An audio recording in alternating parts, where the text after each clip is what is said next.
Alright, we're back with my third installment of Darksouls. Well, Darksouls 101.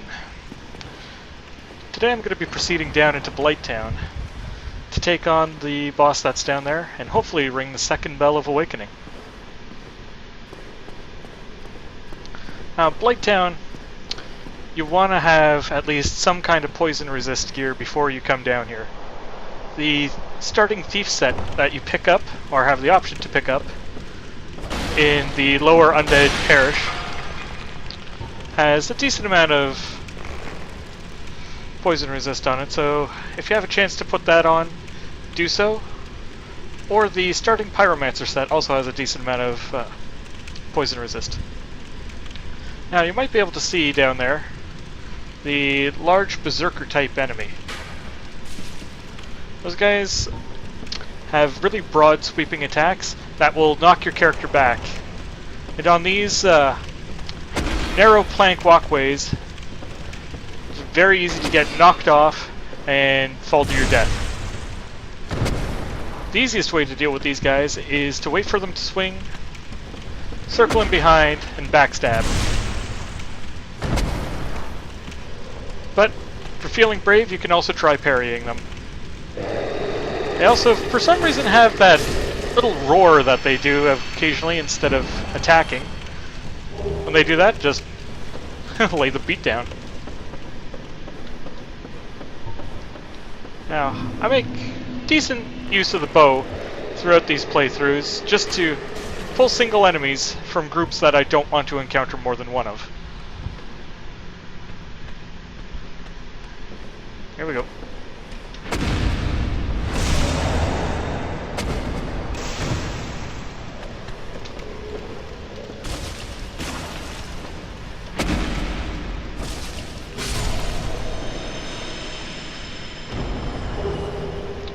Now, the item they drop is called the Dung Pie.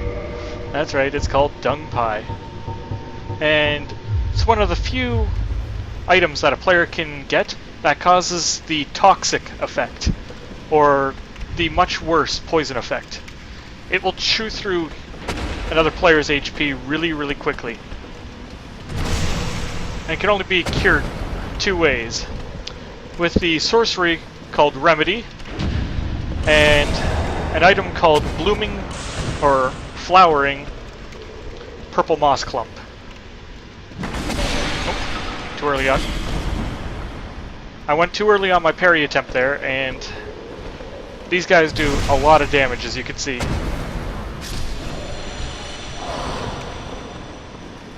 Now, the secondary enemies down here are just a standard humanoid style enemy. But you can't take them too lightly, or they will kill you, like everything else in this game.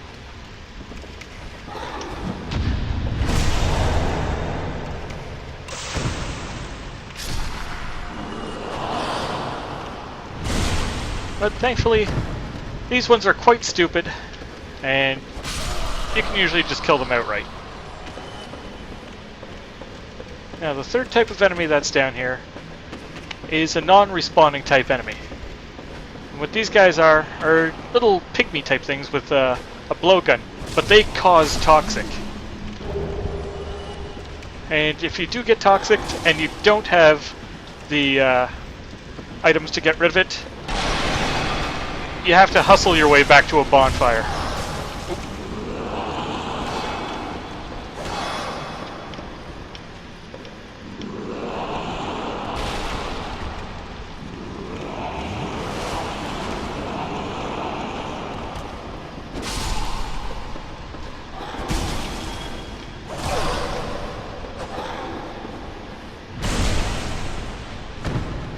Now, I'm taking a lot of hits down here because I'm playing poorly right now. I'm doing a lot of things I shouldn't be doing. For most of these attacks, I'm either trying to parry or trying to get in a quick hit before the enemy is able to hit me to stun it.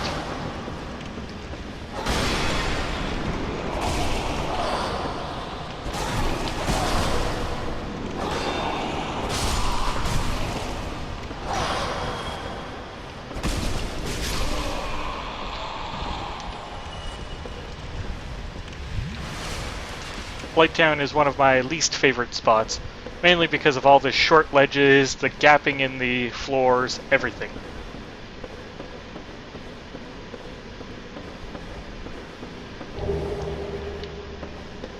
It's also a mecca for invasions, because an invader can easily just kick you off of the ledge or hide in the darkness somewhere and ambush you.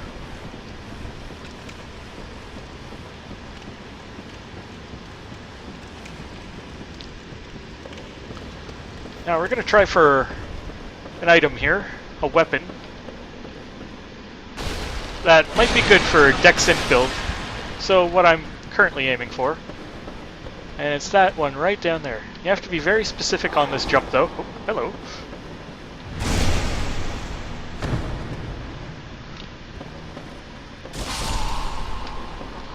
And try and clear out all the enemies before you go on this jump.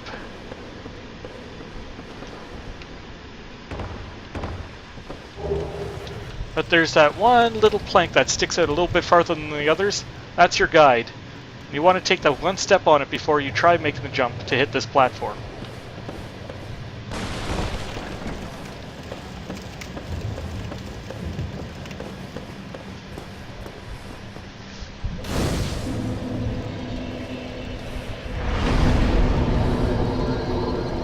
Now I've got 30,000 souls, so I'm going to level up a little bit here. And let's see. I'm going to put a few more points into him. Actually, put a few more points into dexterity. Yeah, their resistance.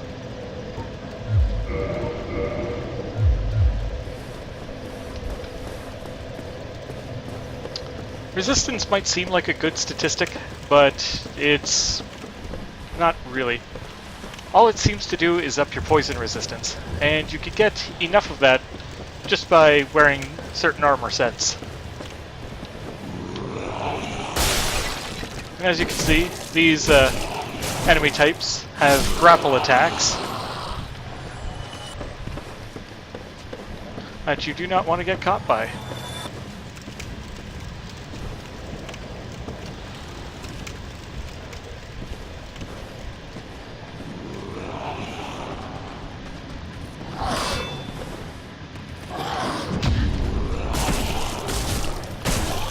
For the most part, you won't get the parry animation or the critical hit animation if your opponent is standing above you. So if you're on a different Z level than your opponent, that's right, he wanted none of this, you might not get your backstab or parry animation.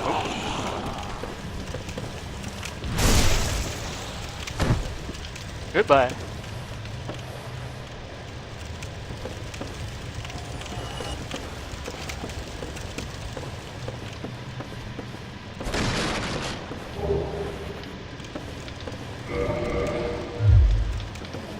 Just want to make sure that wasn't put into one of my quick bars.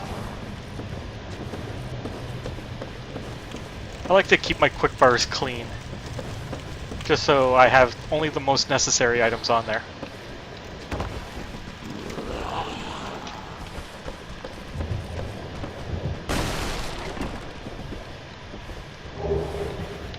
Now, the little yell these troglodytes give off really does signify when they've aggroed you, but they can be from anywhere.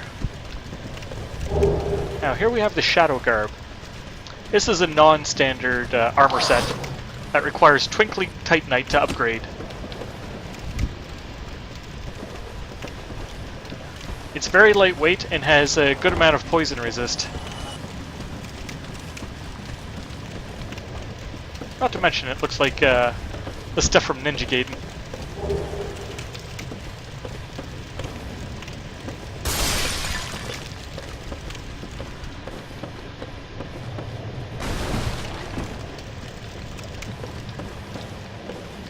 Final enemy type that's down here, or at least in this section, are these little dogs that are much like the bigger dogs.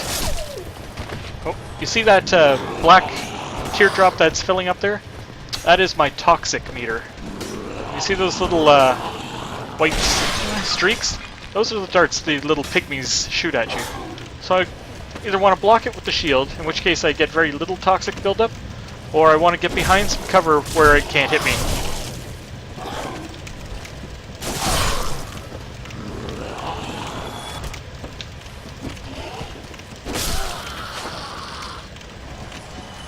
But because the Pyromancer set has a decent amount of poison resist on it, which also counts towards your toxic resist, I should be okay to get hit by one or two of those darts. Now don't be afraid to just kick your enemies off ledges. You still get the souls for it. You get the souls for everything that dies in a level, whether you're responsible for it firsthand or just something dies.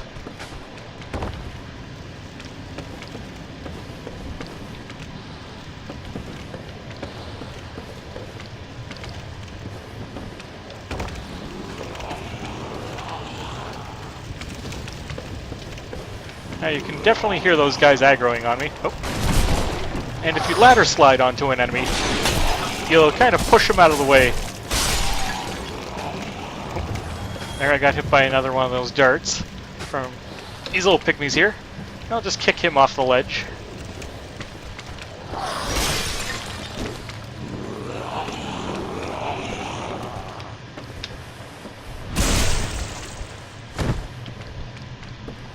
See ya.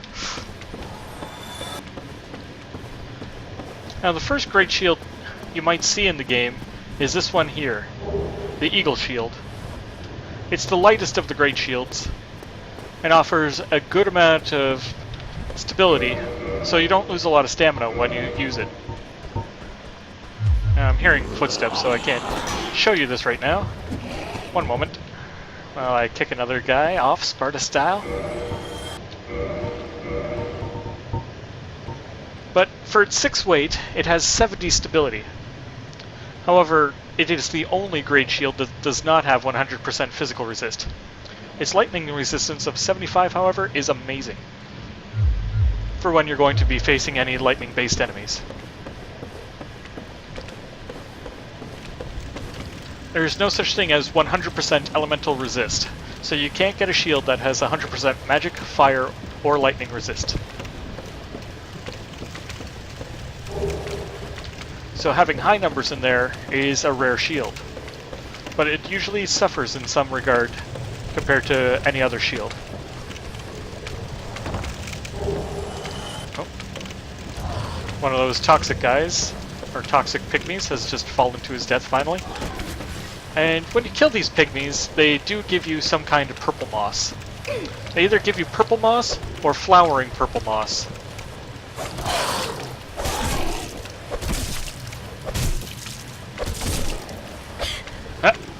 Oh, that's not good. We both just kind of kicked each other off the ladder there.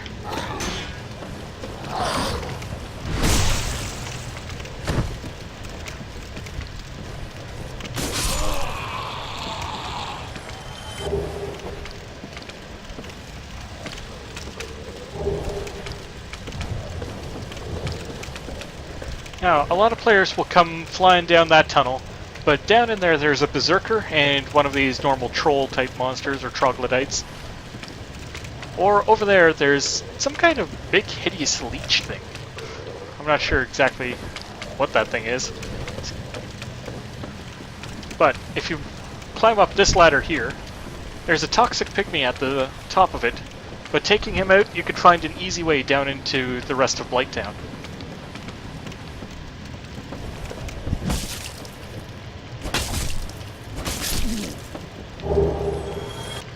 He gave me a lot of stuff.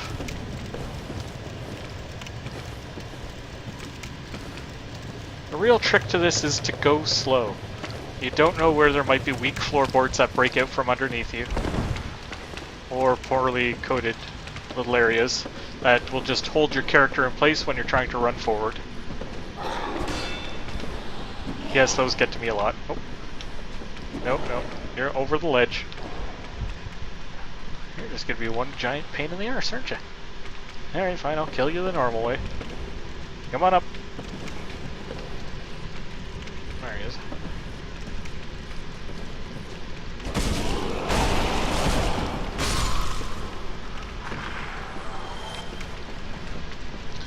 Now, if you approach the leech thing over here from the front, he has some kind of attack. But from the back, he has no defense and no offense. So you can just sit back here and hit him with either a ranged attack, or you can close to melee attack him.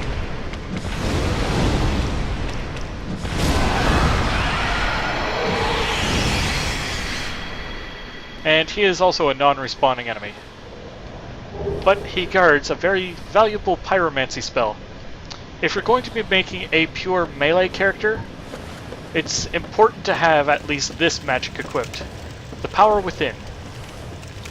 And much like everything in this game, it has a trade-off to it. It will increase your attack damage by a lot, but it also slowly drains your HP. And there's no way to turn the spell off, so there's a good chance it might kill you if you don't have a lot of vitality to feed it.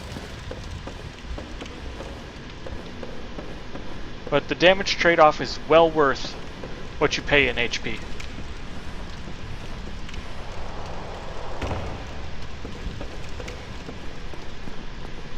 Not for the faint of heart is this section.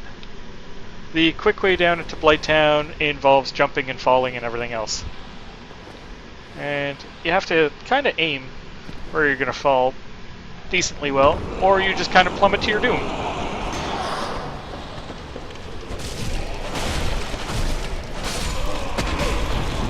Like this.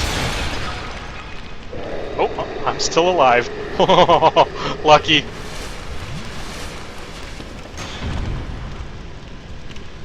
I'm not sure where he went. That's a long way down.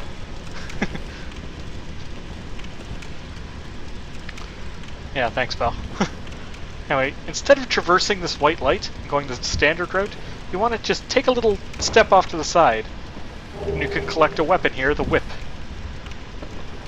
Which might not seem all that important now.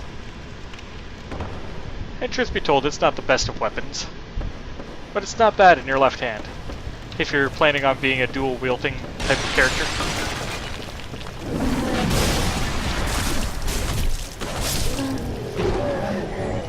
Fire-breathing God knows what. Abominations from the pit. But they don't have a lot of poise and are easily stunned. So don't be afraid of these things. Just walk right up to them as long as they don't have sufficient charge-up time. And you can stop them casting their fire breath.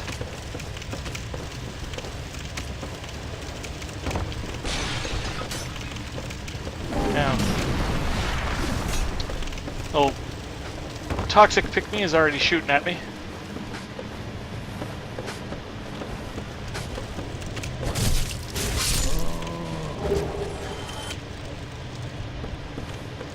Now, before you come down to Blighttown here, you always have the option of killing the trees in Darkroot Garden, where I'd fought the Moonlight Butterfly, and they have a chance to drop all the different mosses. And what I just collected here is the Wanderer starter set. It's mainly for Dex build, especially with its curved sword there, the Falchion.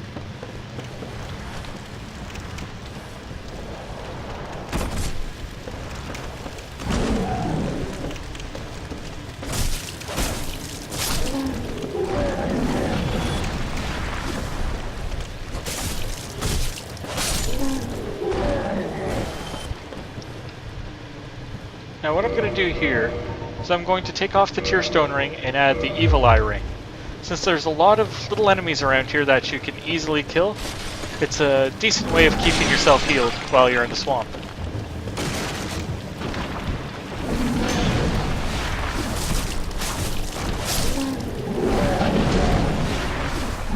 And what happens while you're in the water in the swamp, you slowly get poison buildup.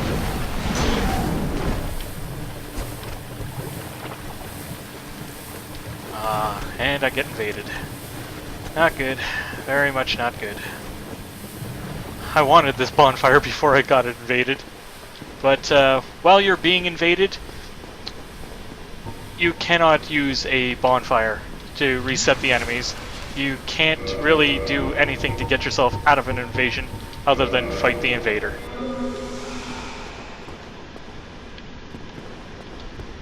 what's even worse is this is usually the mecha zone for summoning in to help with the boss of the level, Quelaag. And it seems I'm not even getting summon signs today. Just one Dark Wraith. Oh, that's where the big dude that knocked me off the ledge was. Oh, there's the Dark Wraith there.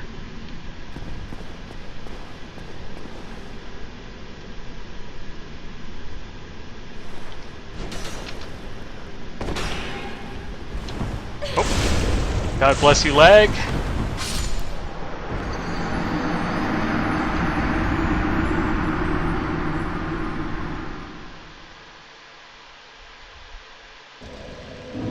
So now I get to start all the way back up here.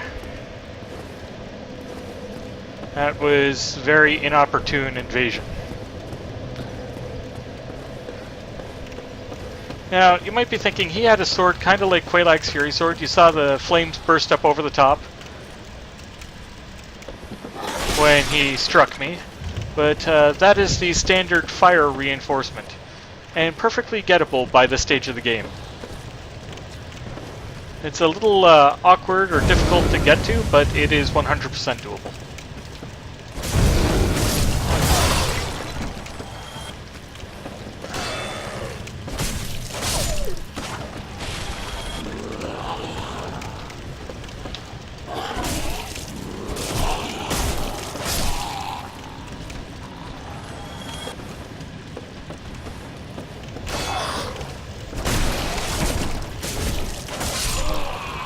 Now, unfortunately, I got cheesed by a bit of lag there.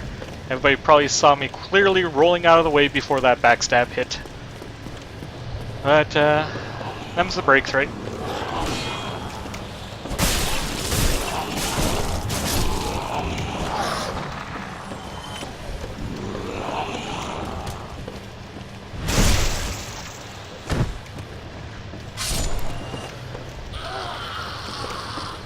Now for my next few levels after this, I'm more than likely going to be increasing vitality just to give myself a little bit better PvP survivability. Because as I stated earlier, I'm going to be trying to remain in human form the whole time, so everybody can learn what not to do in PvP.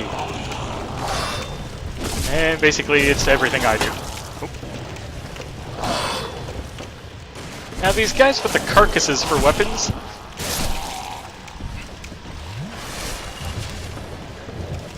they hit pretty hard. Now I'm going to take the normal route back down. I might lose a bunch of souls and a couple of humanity if I die.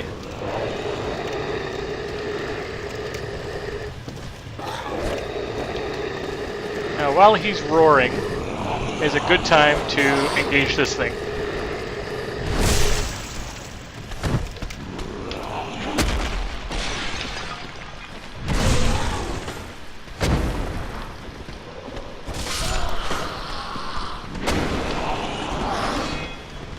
Now you have to be careful with these big guys.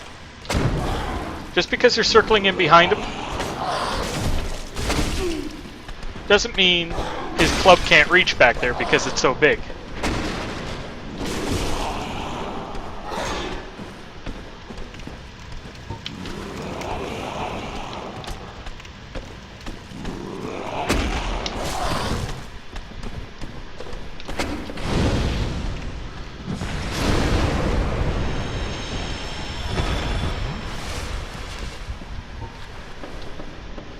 Had enough of that boring conversation anyway.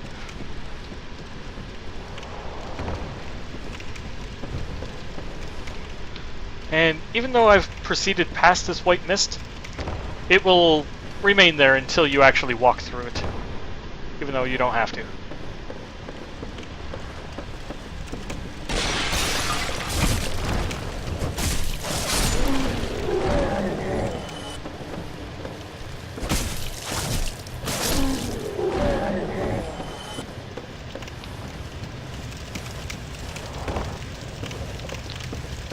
However, Mr. Findlay there, the Dark Wraith, again had a decently upgraded weapon to be dealing a 600 damage backstab.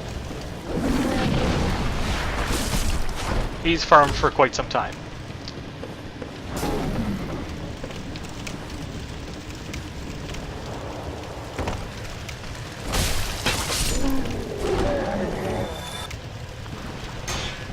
Now these mosquitoes, there, with the little bulb on the end of their tail, spit poison blood at you from the air, and they're difficult targets to hit. The best way to deal with those is to lock on and shoot them down with a bow, or to equip Soul Arrow and just bug zapper them out of the air.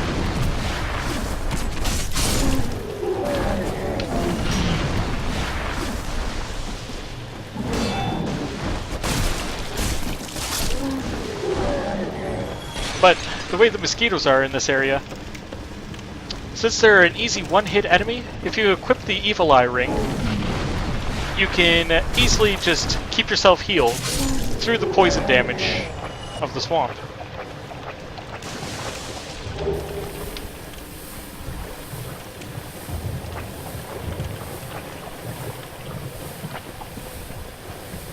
Mr. Findlay does strike me as the type of individual, however, that I might get invaded more than once by.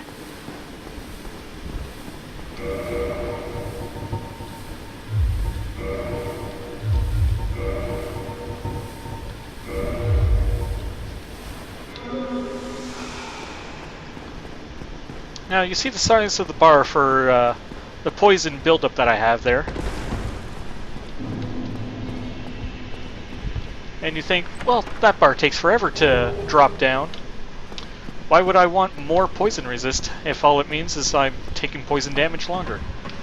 That's not true. The size of the bar is just the size of the bar. It's totally based on your poison resistance. However, the time it takes for poison to wear off is always static. It'll always deal about 560-ish type damage per time you're poisoned. Poison buildup does not continue while you're poisoned. So the bar will drop while you're taking damage, all the way to 0, and then build its way back up slowly while you're in the water. And the item I picked up back there was a dragon scale. But since I forgot to buy the smithing boxes, which was terrible of me, everybody should buy those the second they can, I cannot upgrade the Drake Sword while I'm down here. So instead, I'm going to reverse my hollowing, see if Mr. Findlay comes back, and I'm going to actually kindle this fire because healing is very important in this swamp. I'm now out of passive humanity.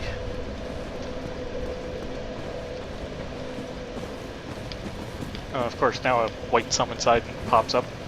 Where were you when I needed you?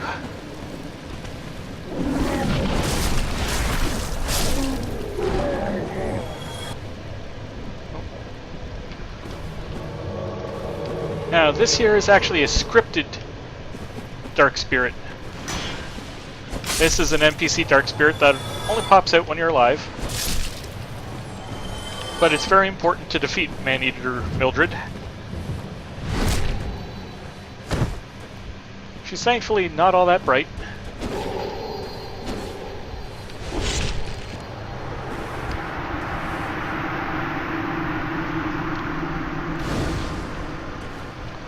Also, while you're invaded by an NPC Dark Phantom, you cannot pick up, or you cannot use your bonfires as well. And I'll pick this up. She drops a butcher's knife, which is a very basic greatsword, but very helpful nonetheless. Now I'm going to unattune my pyromancy and switch back to sorceries here.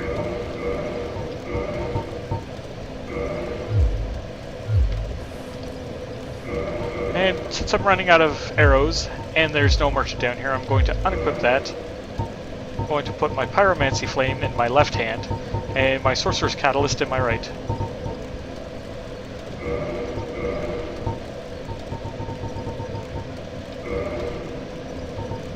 I'm also going to put that purple moss back on. And killing a Dark Phantom netted me a humanity.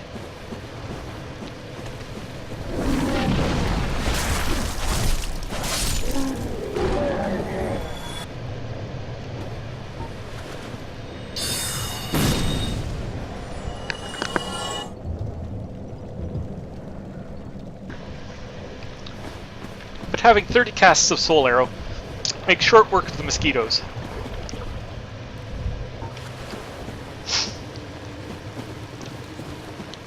Now, rather than charge directly for the boss,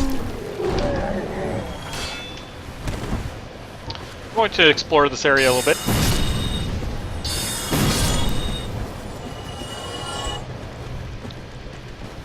Also, you can't run at any kind of speed in the swamp. It slows you right down.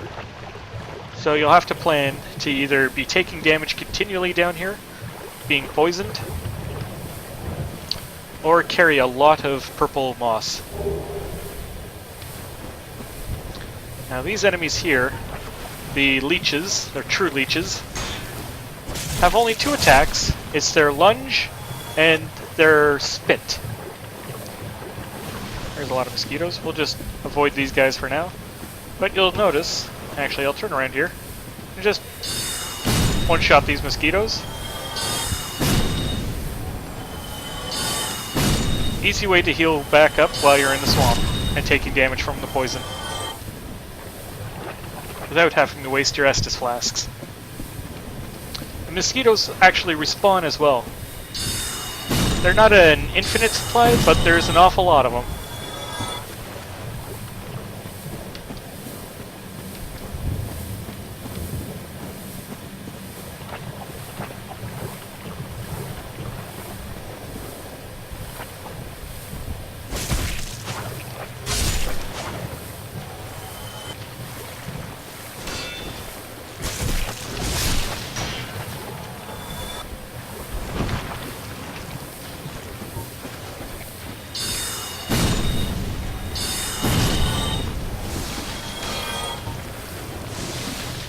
And the leech's spit attack also does poison.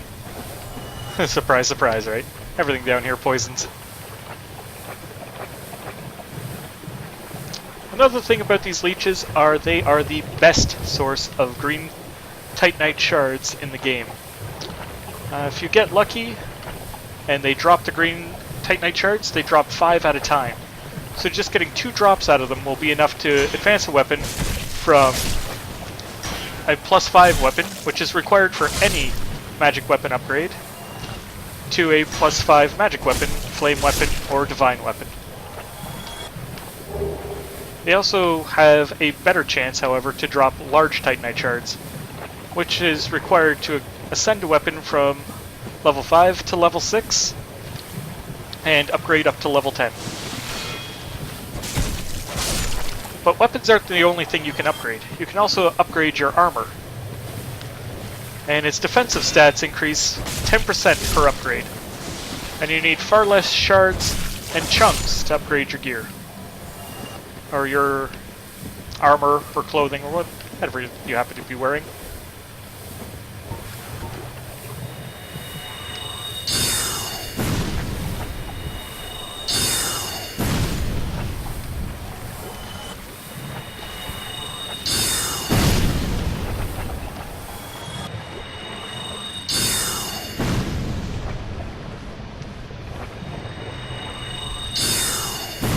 Now I'm just going to stand in the swamp and get poisoned,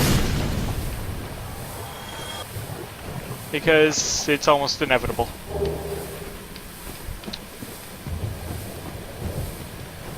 And if I had the stats for it, there's a really good weapon up ahead.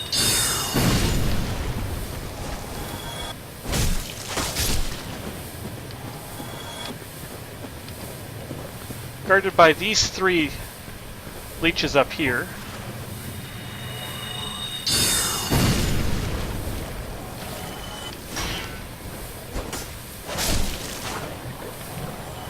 Is a greatsword called the Server, or Sever. Server. And what it is a frightful occult weapon. Or so its description says. It's a dex-based type of greatsword, because it's a curved greatsword, but it still requires 24 strength to use one-handed.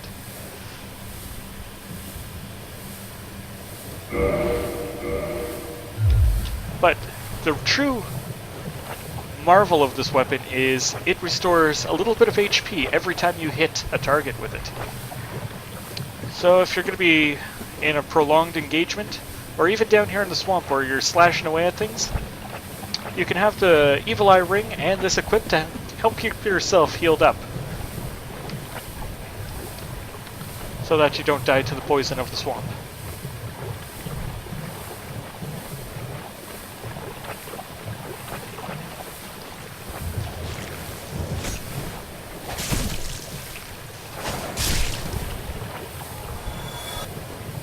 However, its attack animations are quite slow, two-handed.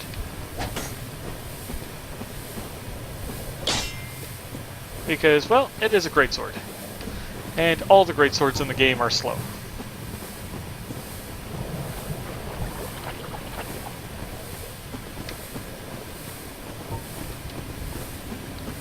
We'll continue our treasure exploration here around the swamp. Won't head back to the bonfire quite yet.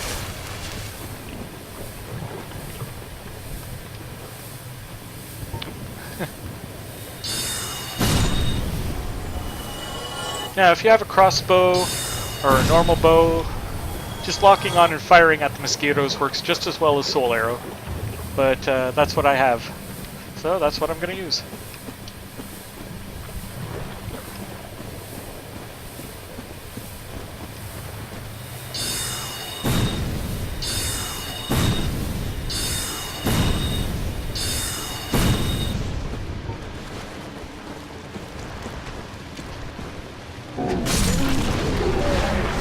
It's not a huge amount of HP you gain per swing, but again, every little bit helps.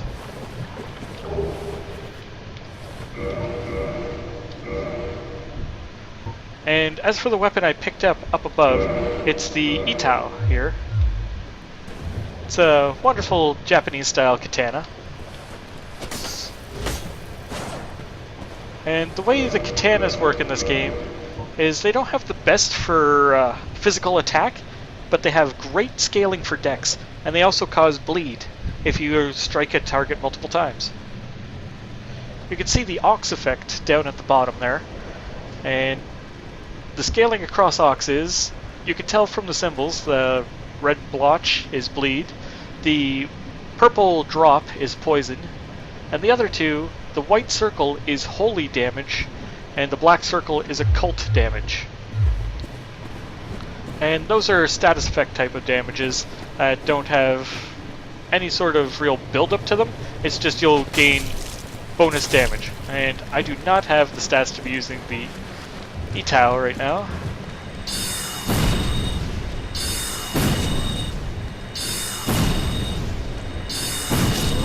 So instead, I'll just cook that guy with sorcery and make my way back to the bonfire.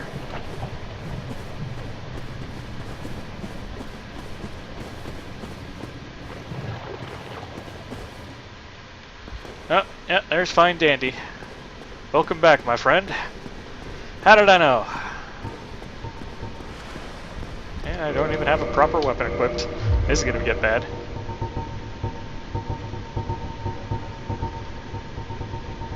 Kind of backstab me while I'm sorting through my inventory here. There we go. Where are you, dude? Let's go. So I could tell that his backstab is going to one-shot me, so we have to do everything we can to avoid that. And I'm going to try and summon in a little bit of help here, because he took me out last time. Oh, there he is. And by the looks of it, he's using the Grass Crest Shield. We're going to have ourselves a nice gentleman's duel. That means no healing, no anything. Like that, we're just going to go toe-to-toe trying to kill each other. Oh, he decided to drop me something? He dropped me a large Titanite shard.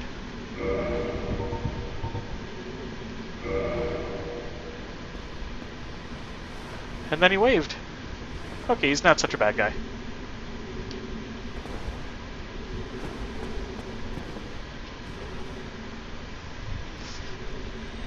Oh. Looks like he's gonna go home. He banished himself. I take back everything bad I said about him. You're okay, fine dandy. You're actually a dandy.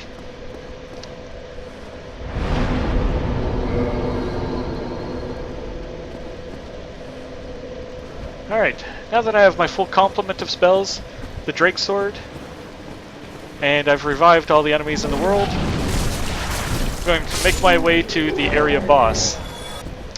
And once the area boss is dead, you can no longer be invaded in that area by a normal Dark Wraith. And a normal Dark Wraith are the guys that use the cracked Red Eye Orb to invade you. However, I believe the guys with the normal Red Eye Orb that are part of the Dark Wraith Covenant can still attack you.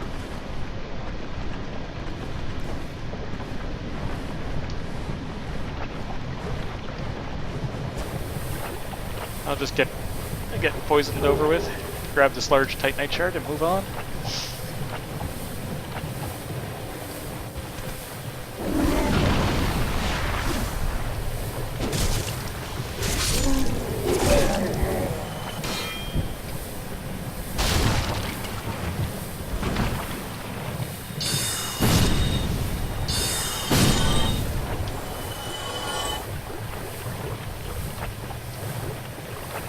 Now you might be thinking, okay, this zone wasn't so bad. I don't see why you complain about it so much, Magnum. Well, to me, this zone, I just hate it. My first trip through here put a bad taste in my mouth for the zone, and it never left.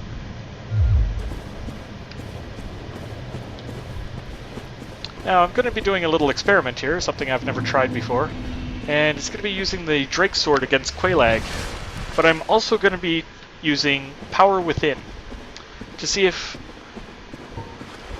the only thing Power Within does is increase your statistic, or if it actually increases your damage anyway. Another thing I'm going to do here is punch this dude. He's going to do a grapple attack against me that you can't wriggle out of, and get this worm in my face.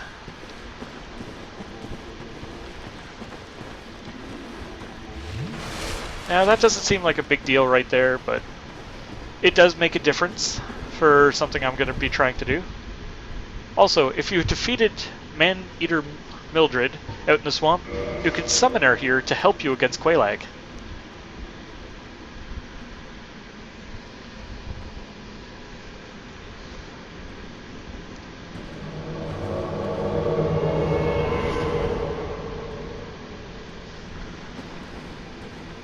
Alright, we'll traverse the white light.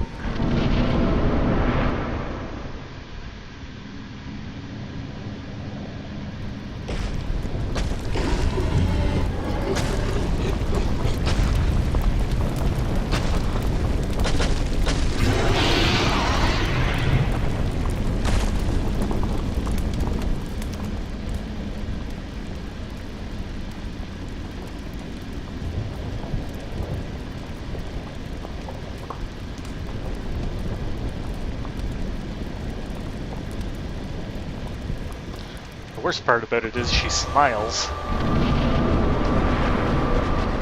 Alright, I'm just going to get a baseline on how much damage the Drake Sword is going to do against her here. Okay, so about 54 damage to slash without the Power Within running. Oh.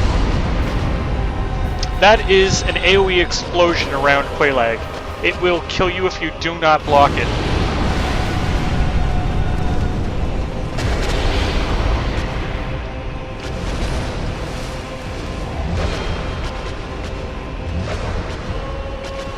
I'm going to pull her out away from that lava to give me room to maneuver.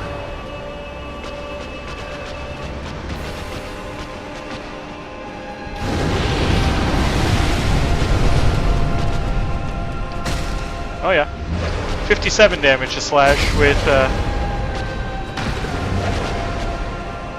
the Power Within going. Oh, backed into some lava there.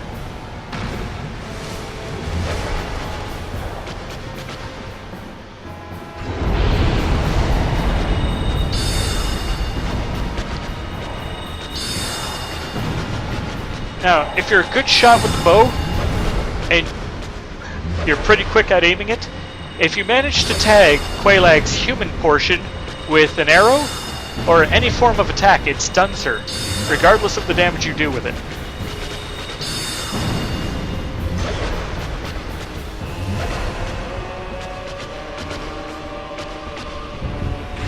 And you can see there, she'll pause for a second and pat the spider on the head for that attack. That's your go-ahead for opening up a good amount of attack damage on her. Got stuck in there. I was expecting a sword attack rather than the lava spit. So, since I have no humanity in the counter, and I want Man Eater Melee's use for the fight, I'm going to have to crack a humanity crystal to reverse my hollowing here.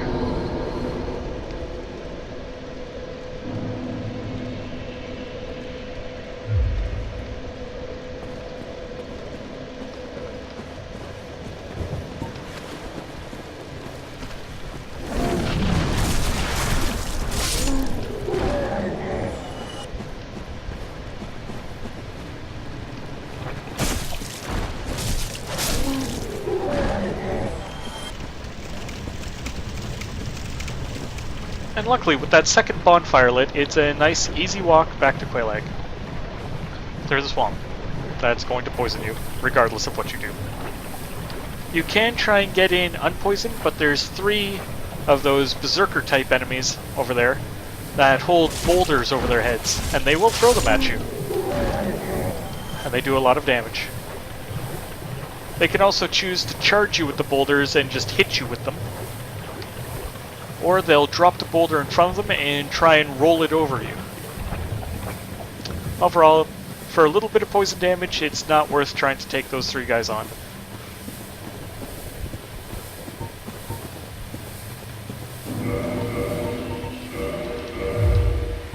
I remember taking that off.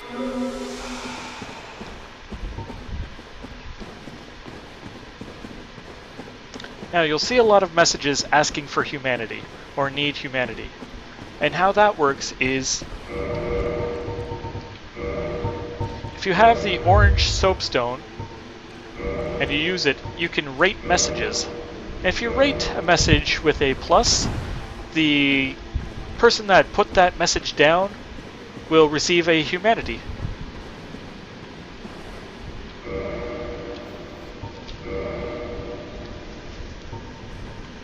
And you can see there my character is starting to scratch her head.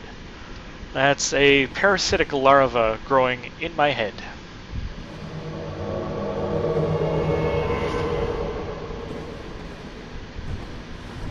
And eventually your head will become a giant, like, aliens-style cocoon, much like the ones that are on the wall here. Oh, come on.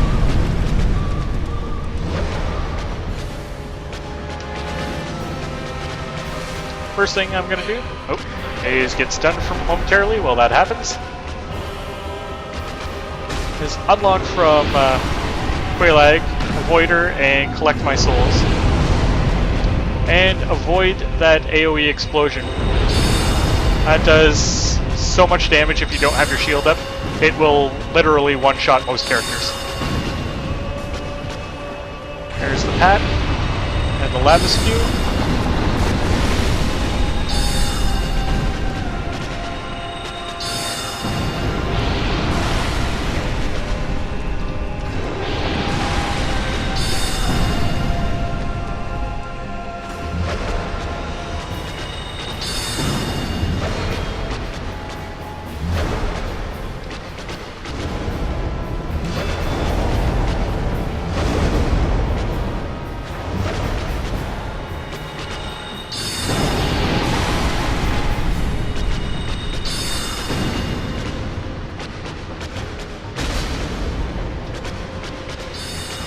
Now, the reason Man-Eater Mildred is useful for this fight is she is freakishly immune to most of Quelaag's fire damage. The AoEs and all her attacks... Oh, there's the AoE. You can watch Quelaag kind of hunker down and hug the spider's head before she lights that one off.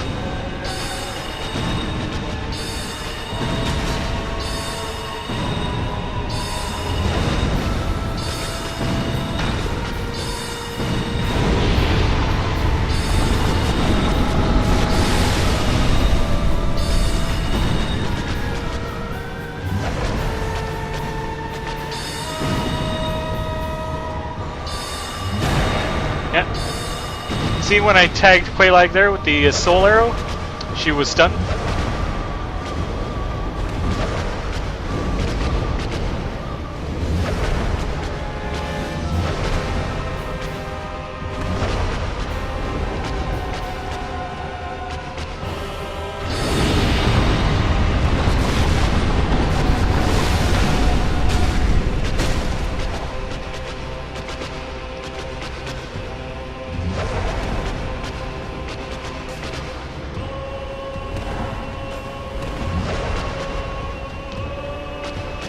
Now you want a shield with a lot of fire resist coming in here, obviously. And the 70% that my tower kite shield gives me is sufficient.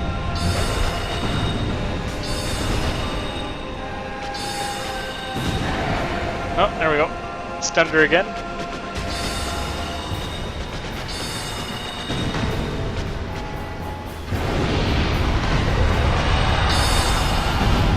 Oh, there's Quelaag dead.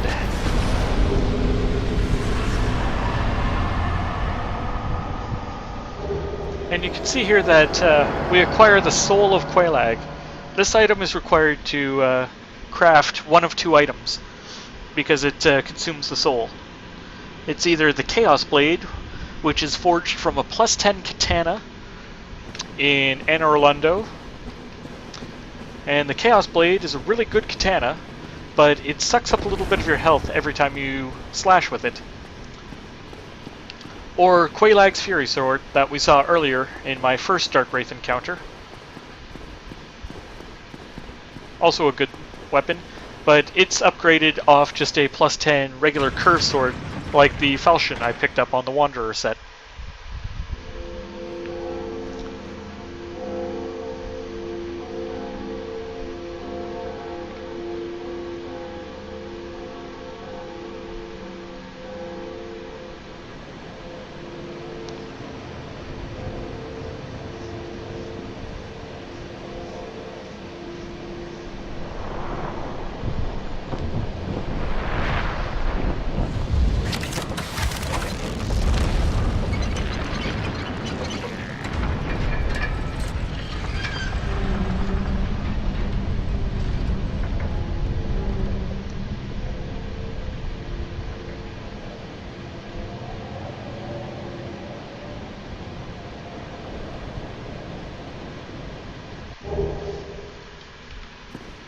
And of course a homeward bone. Those are always nice.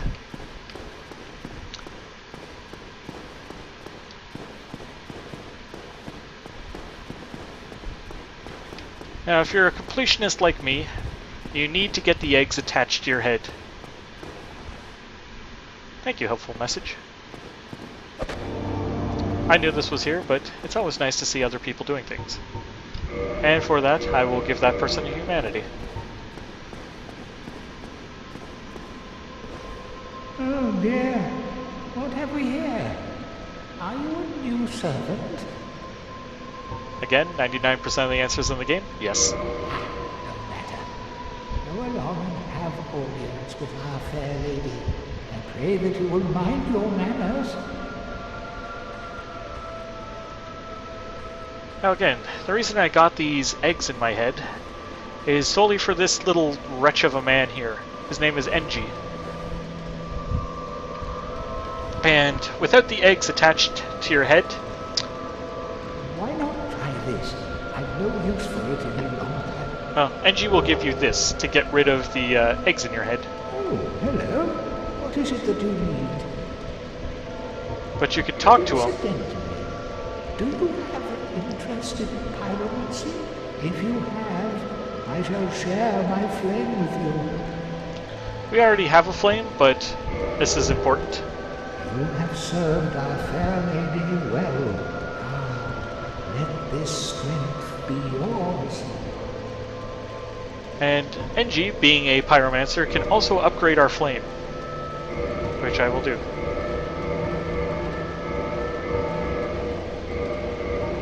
To a +10 flame, or +9. Now, you can also buy things from Enji. If you ever get the parasitic eggs on your head again, you can come here to buy these from him. But unless you had the eggs in your head already, he won't give you access to these two pyromancy spells, the Poison Mist and the Toxic Mist.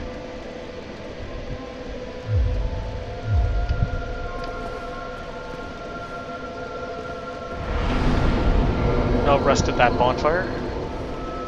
And here we have Quaelag's sister.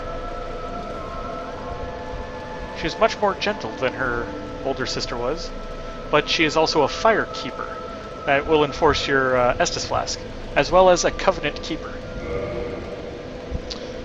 She is the leader of the Sisters of Chaos. And the Sisters of Chaos give unique pyromancy spells, as well as a shortcut in the Temple of Izalith.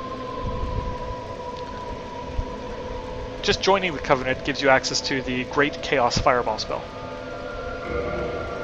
And you can give humanity from your soft humanity counter to this spider lady to rank up with the Covenant.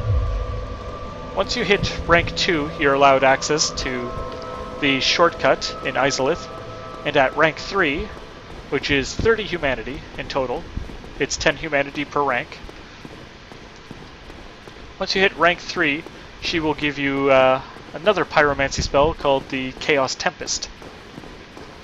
And it is a really cool spell. I just don't have 30 humanity to get it quite yet.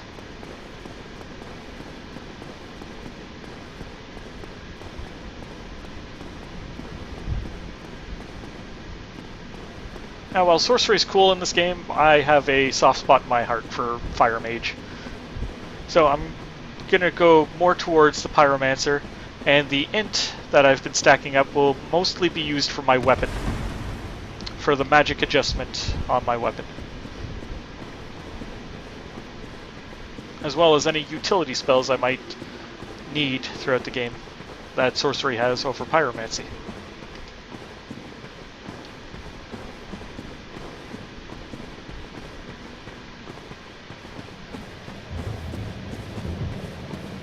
Since I rested at the fire down there, everything's respawned.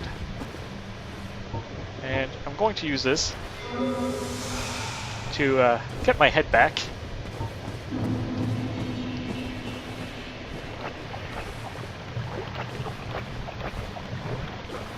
But while your head is infested with eggs, you can't wear any head equipment. Which of course lowers your resistance to all damages, any resistance that was on that piece of gear to poison, curse, or any other type of effect.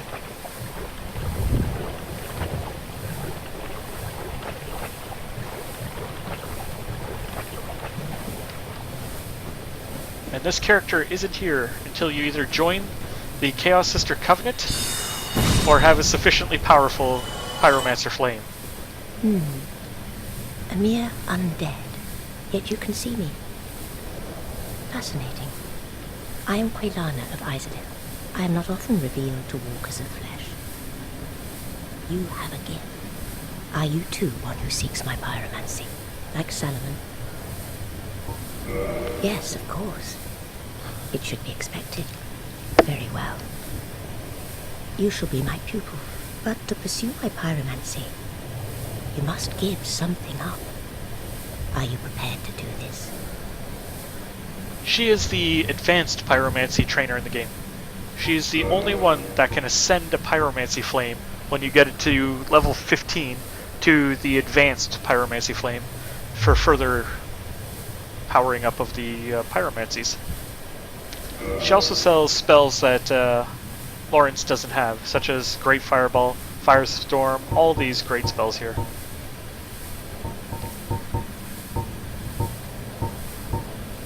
So I'm going to pick up Great Combustion and a third Fireball spell scroll and a second Combustion because I can afford it. And we can talk to I Quaelana. accepted another pupil like yourself. Over 200 years ago, there was a man almost as bungling as you. In your world, he was called Salaman, the Master Pyromancer. The little rascal really made something of himself. Now go. Now, this is one of the original witches of Izalith that stood with Gwyn against the dragons. she is the only one that was not corrupted by what they called the Flame of Chaos. Her mother, I forget her name now, actually, attempted to recreate the first flame that birthed the Lord Souls that Gwyn gave out to his disciples, such as Nito and Seath. And as such, she kind of roasted Izalith and corrupted herself and a majority of her daughters into inhuman things.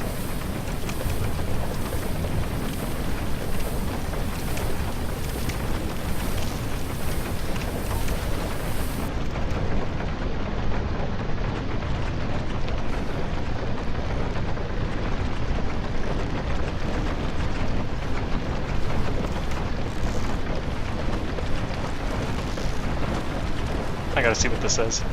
Hidden path ahead. Oh, that's a troll message right there. Following that advice, you would kind of fall to your doom. I'll just click that around.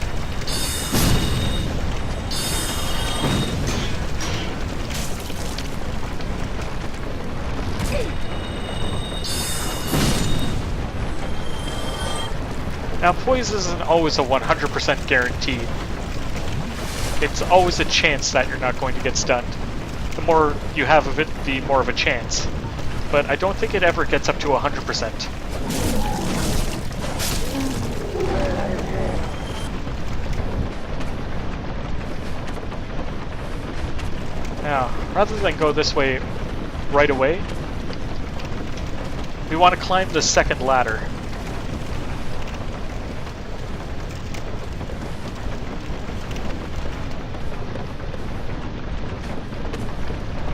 Because along this path is another one of these toxic pygmies looking to kill you. Not to mention, he has a bunch of friends up along here as well.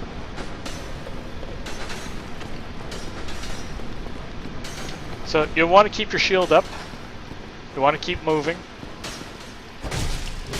and you want to put them down as fast as you can.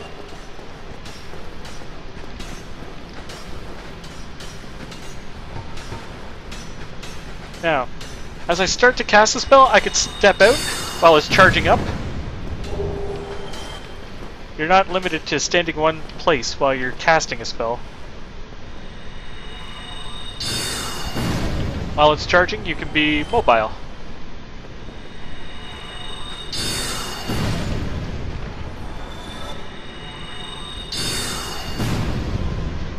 And thankfully, these toxic pygmies do not respawn. They're far too dangerous an enemy to be allowed to respawn.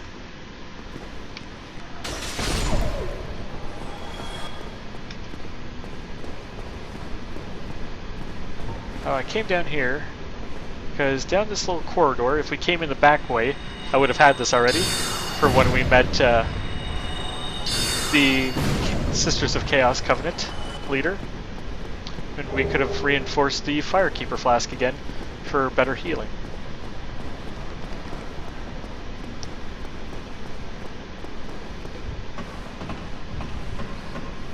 Now, with these toxic pygmies out of the way up here, we don't have to worry about getting shot in the dark while we make our way across a very narrow opening.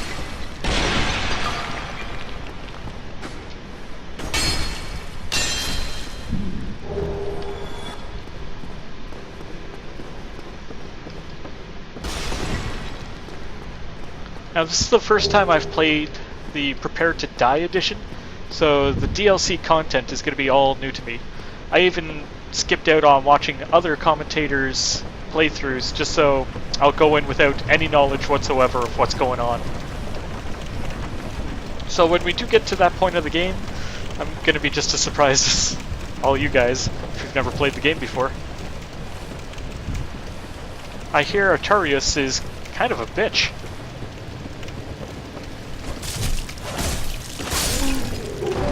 It's impossible to miss out on all the spoilers. I know that the final boss in there is Artarius the Abyss Walker.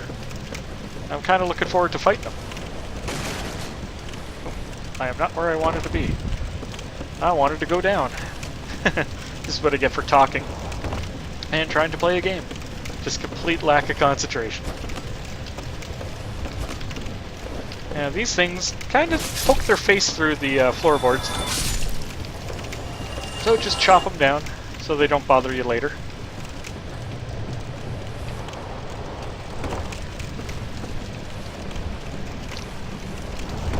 And I think I've decided. I think I'm going to fight with the halberd after this. Once I get some green titanite shards and can make a magic halberd, I think that's what I'll fight with. It's got a nice long range to it. And a lot of different attacks. Now, seeing as I'm still alive and in human form, I think we'll see Mr. Fine and Dandy again soon, unless he's used up all his cracked eye orbs.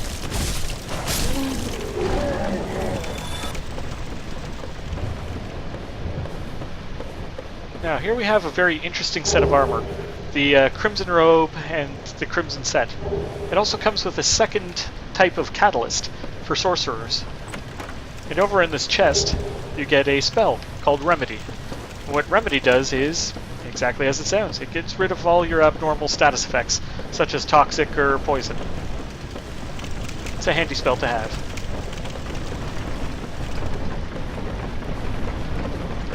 And that tree trunk is actually very, very slippery and thin. Falling off to your doom is a common occurrence.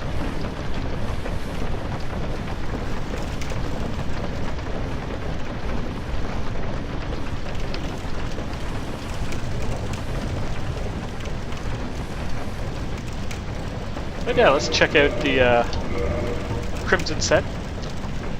Across the quick use thing here, you can see that the Crimson Set weighs 3.9, or at least the chest piece does, compared to the 2.7 of my tattered cloth robe. It has much better physical resist, is the first number.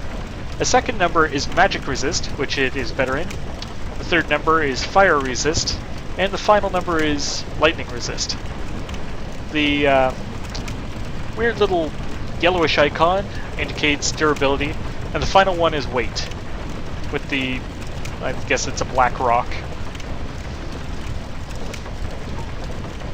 But you can see on the Crimson Robe, it has less bleed and poison resist, but it adds to my curse resistance, making it a very valuable item if you're traveling through basilisk-infested territory.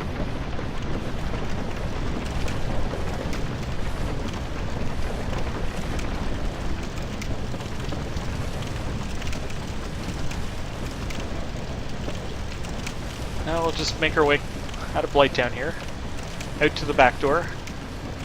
This is the normal way out of Blighttown, by the way, the back door, so you don't have to claw your way back up through the depths and everything like that. But you can see how getting down here through the back door would be much faster. And there's the normal key to the gate.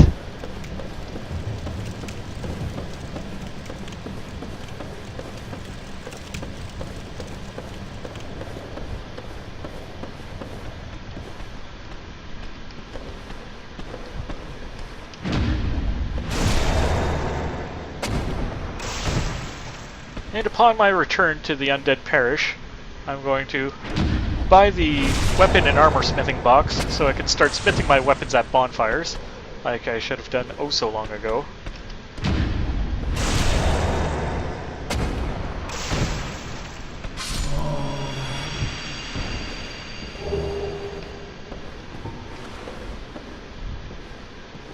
Now if you just take it easy and walk, chances are you'll only aggro one of these things, because there's two at the end of that hallway. And the way heavy great soul arrow works, or heavy soul arrow works, is you have a high chance to stun your opponent when you hit with it. You also have a really good chance to shield break most shield using enemies with it. And shield break doesn't mean you shatter their shield and they don't have it anymore. What it means is it knocks it out of the way momentarily. So a follow-up spell should hit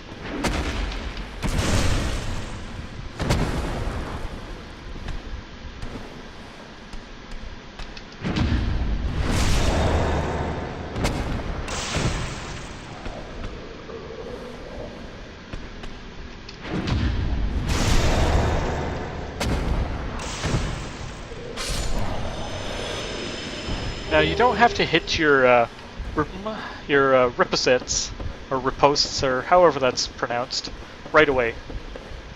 Your enemy remains stunned for about half a second after you do your parry. So if you have a much more powerful right-hand weapon, switch to that before you riposte.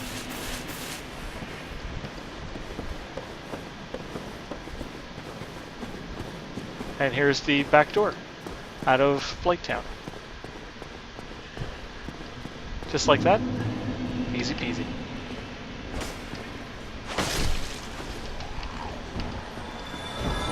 And down here, you don't want to go down the staircase too far, but you'll notice this dude in the cell. Well, this is unusual.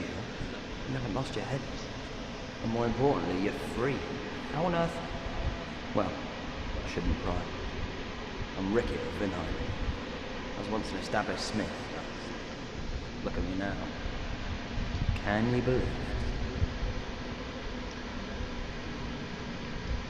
it? What is it? Have you? Oh no. Don't worry. I've no intention of escaping. It's safe here. Can't bear the thought of going hollow out there. Although, I must admit, there's not much to occupy myself. How about this? I could forge your weapons, albeit with rather minimal tools. I'll show you what may be the best in things. And Rickett here is the magic specialty smith. So if you want to make a magic weapon or an intelligence scaling weapon, you need to come to this guy with a green Titanite shard and a +5 weapon. And he can make it into a magic weapon for you. He also deals in the magic specialty branch-off path, Enchanted. So if you get the Magic Ember or the Enchanted Ember, you can come to him with a blue Titanite chunk and a +5 magic weapon, and he can enforce it further for you. He also does normal reinforcements if you have Titanite shards, acts normally like a smith there. You can get him to repair your equipment, which I should do on the Drake Sword. It was looking a little worn there.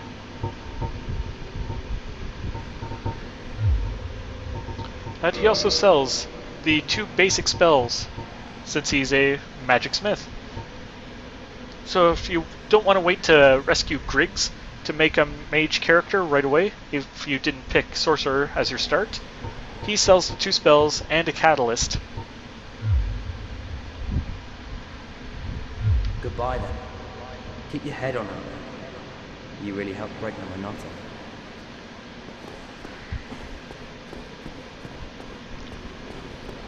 Now I'm going to make my way to the Undead Parish, which isn't very far from here.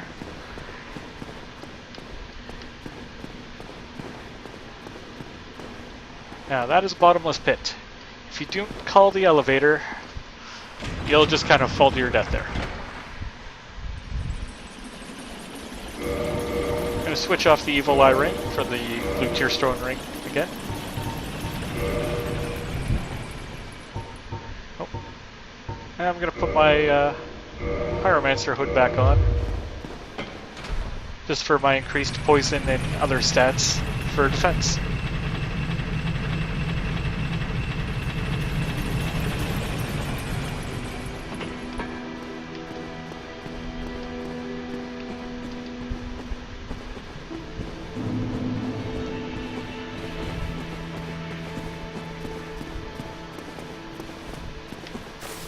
What's this? Loot. And the Firekeeper's dead. What's happened here? But you can loot her equipment set, the Dingy set. It's actually a very good set to have. And if we go down to the Dingy set, you can see it's a lot like the Tattered Cloth set, except it trades out from fire to lightning resist. It has much less durability and it's a little heavier, but it has the best curse resist out of all the gear in the game.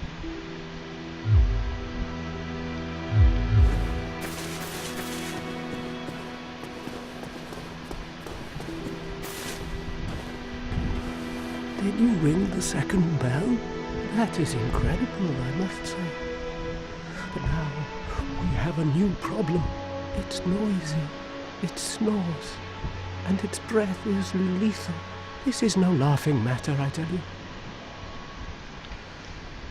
Well, what is it? Damn, that stench. And I was really beginning to like it here.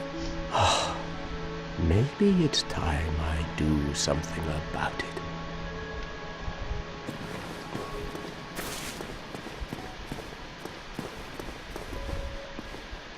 And this is what he's referring to.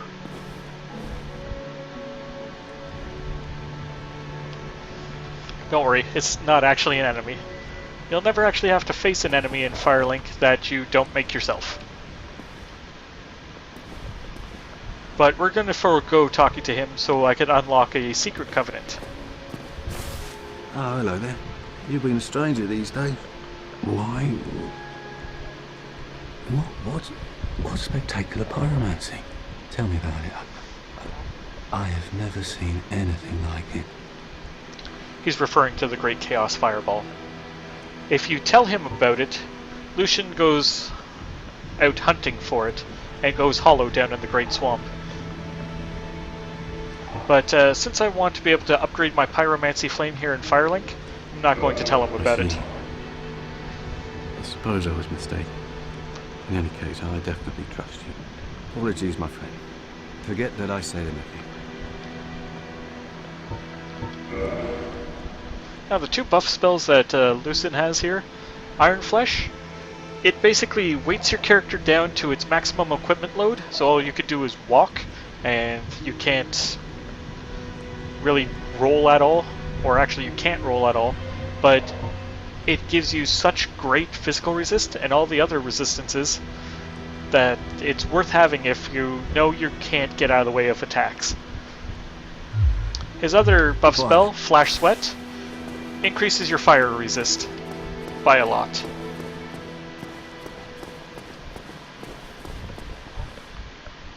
Oh, seems our clerics have taken off on us.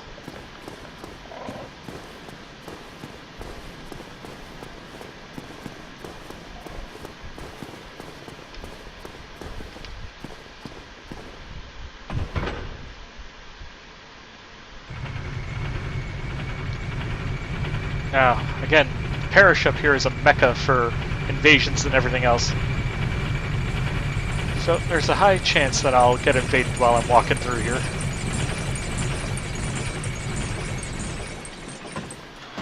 Even if it is just for a brief moment.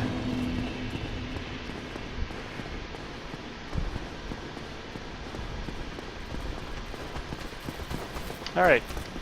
Once you make it past where the fog would go across the door, you're out of the zone. Oh, what'd you drop me?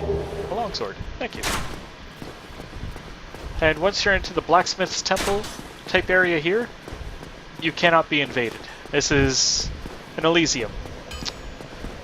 A safe spot where you can't get invaded.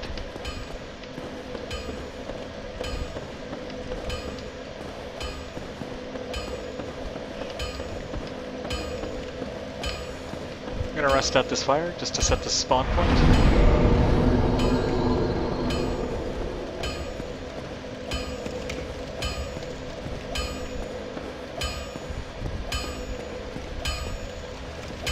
My, that's a rare ember you have there. I've seen one of those before. It's the ember of a divine blacksmith. Might you consider leaving that with me? Oops. To produce divine weapons with a flame such as that. I forgot to give him this. Well, thanks for that. You've made a fine decision. You soon shall see. Now, you can see under Modify Equipment, I have no weapons for Ascension because I have no +5 weapons right now, nor have I ever had any. So, I'm gonna buy the 6 shards from this guy to get 10 shards. Don't get yours.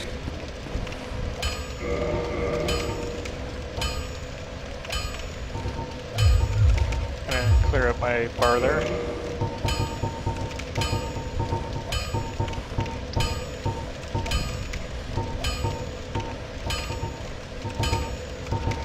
I'm gonna crack a few of these souls just so I can afford the smith boxes. And hopefully upgrade my halberd that I've picked up earlier in the adventure.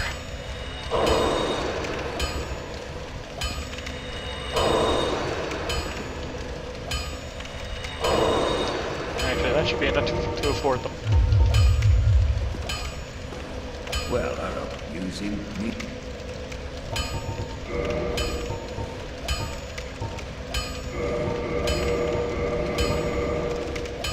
Now the Crest of Vitorius, you remember that door in the forest that we couldn't open? It was locked by some contraption? The Crest of Vitorius is what opens that door. Go get you.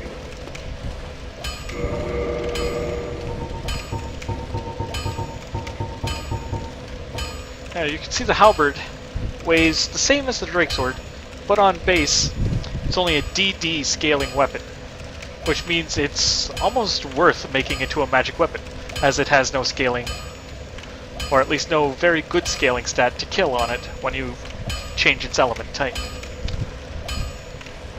However, with its 140 physical attack power, without any upgrades on it, it's still viable over the Drake Sword, mainly due to its range of the poke it gets, and its heavy sweeping attack.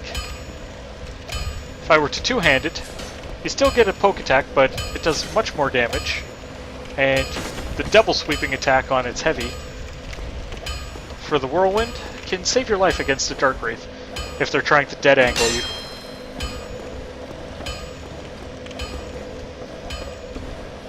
Now something else I'm going to do here is reattune my magic. And I'm going to take 3 casts of Fireball, just to make it simplistic. And just to show you what this is, the tin banishment catalyst looks kind of like a spear. It still casts sorceries just like a catalyst, but if you use the heavy attack, you get a nice stabbing attack with it. You'll also see it has scaling stats for its physical attack.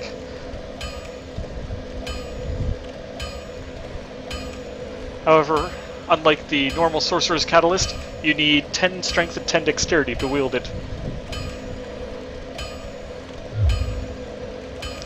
So we'll just take that off to save myself some weight. And we'll switch my Pyromancer Flame back to my right hand.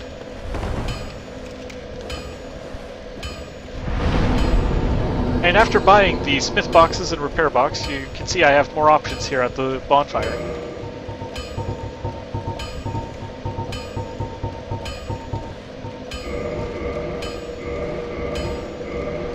Now, up in the top right, you can see it's costing me souls to use my box here at the fire.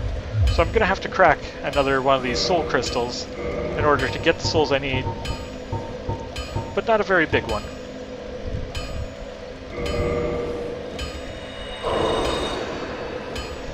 Because for the halberd, since it's a common weapon, it only takes 200 souls to upgrade each time.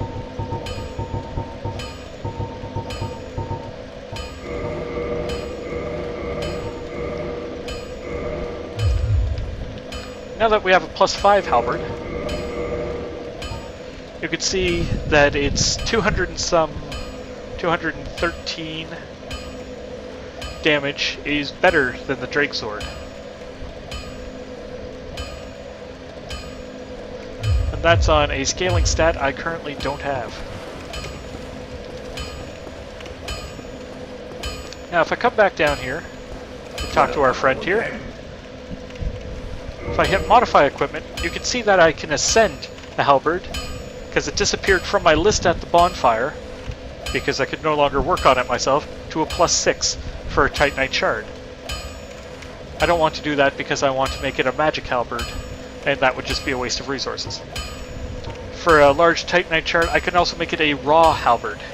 And what that does is it also drops the scaling stats down to a DD, but makes the physical base damage much higher.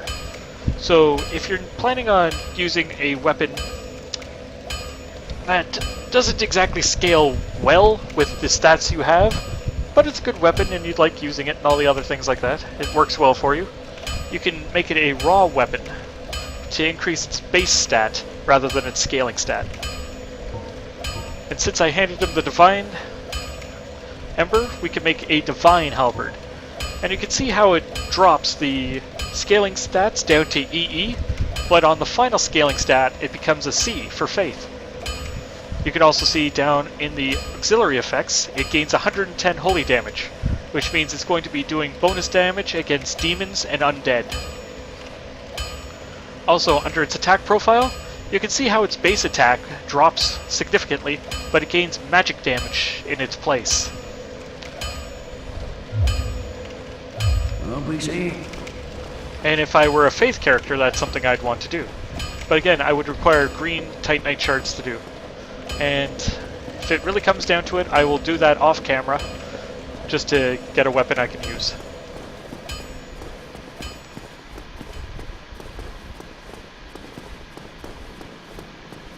Which is basically me going back down to Blighttown and killing leeches for a few hours. And I say hours because I'm going to want more than just one weapon worth of green Titanite shards.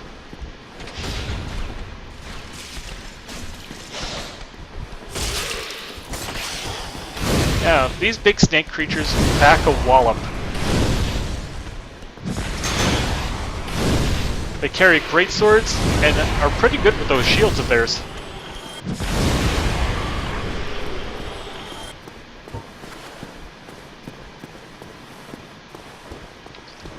Like, if we watch how this player died.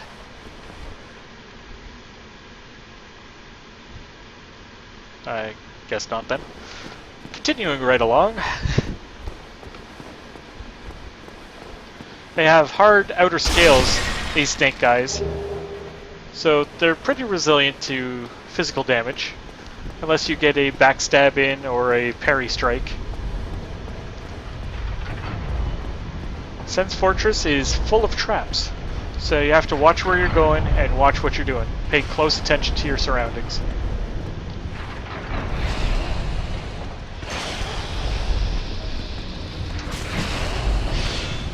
Oh, went for a parry there, that was a poor choice.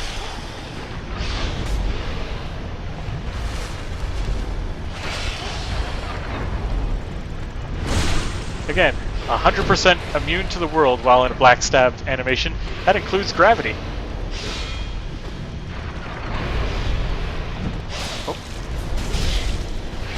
Yep, paying for that one.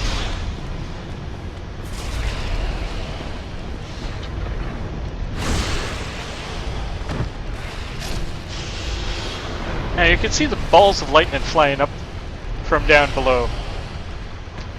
There's a lot of evil down in that darkness that we might get to later. But really, there's not much reason for me to go down there right now. I'm seeing a lot of bloodstains through Sens Fortress, so there might be a dark wraith around, invading other players. Now you have to be very careful on this walk. The lightning bolt that this snake throws is also a very damaging element because my shield has next to no lightning resist. But it also stuns you long enough that you might get caught up in one of these giant blades, such as this, and die on the way down.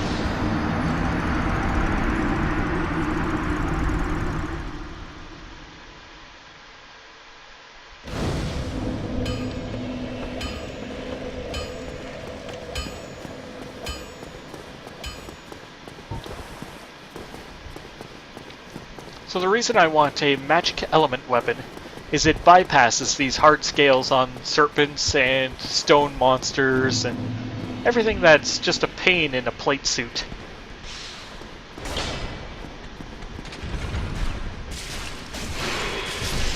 That's not to say you can't use the traps against the monsters in here.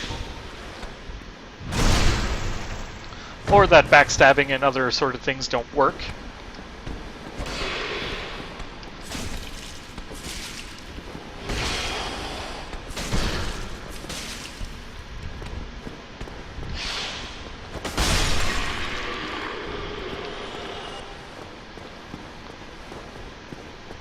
It's just with a magic weapon, all those missed backstabs or just general use attacks would do significantly more damage.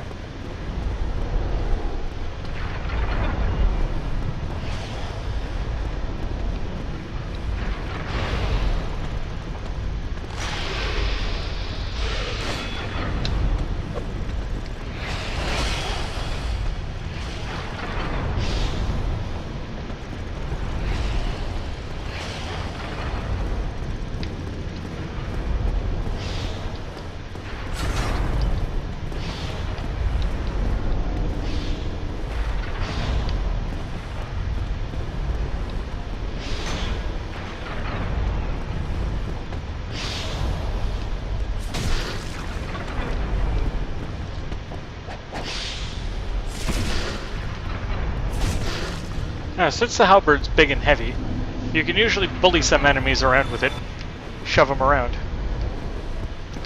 You gotta watch out for these little pressure plates on the ground, Sens Fortress. If they catch you by surprise, it's not good.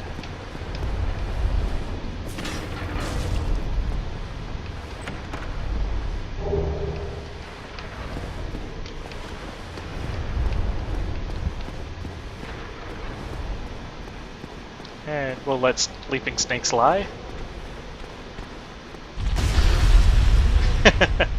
I love that.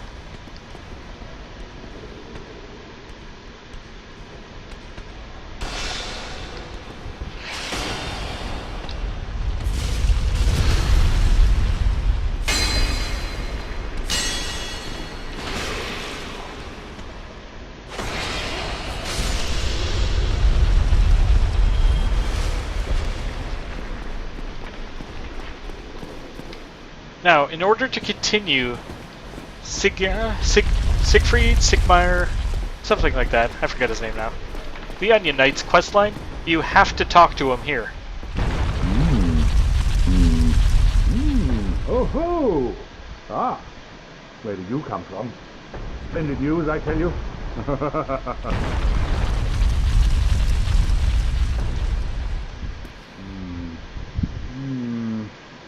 Ah, so you see my fight. Yes, indeed. I've run up against a wall, or a ball to be precise. I'm afraid I'm a bit too tough to be outrunning those things. So here I sit and fight a little, but who knows? Perhaps we'll have another development.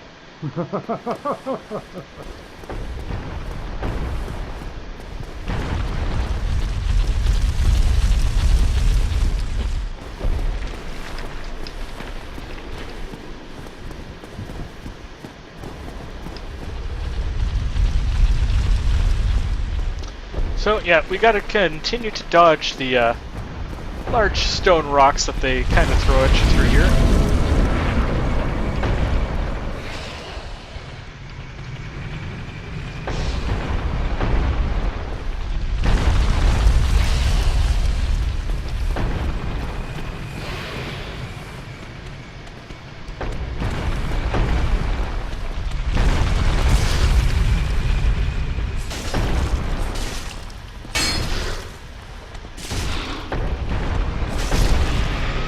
Now, there's two types of the snake men in here.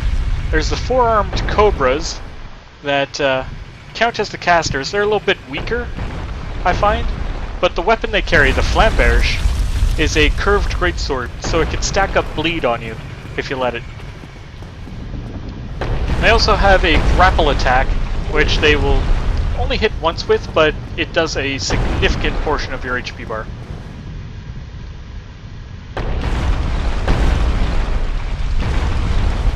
And the ring I just picked up there, the Ring of Steel Protection.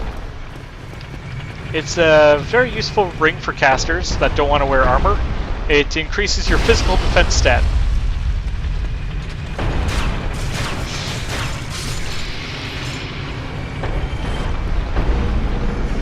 If you hug the walls, you can avoid the traps as well. And you can hear the trap up there resetting. You don't want to come flying through this door top speed, or you just kind of get mushed.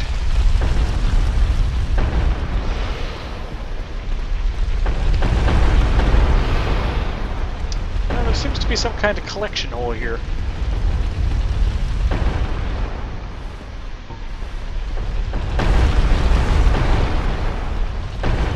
Now, a good practice to get into from this point on is stabbing treasure chests.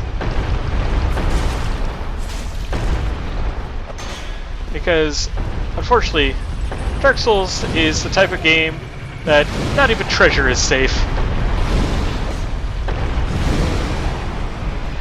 And they have these wonderful creatures called mimics that mimic a treasure chest, and in truth do actually have treasure. But if you go to open them without checking, they eat your face off. The lightning spear is exactly what it sounds like. It's a spear with the lightning element on it. The downside to the lightning element is it does increase damage because it has no 100% resist, or a lot of things have very little resist to lightning, but it completely removes the scaling stat on a weapon. The same is true for fire element weapons. However, intelligence and faith-based weapons retain scaling stats of some sort.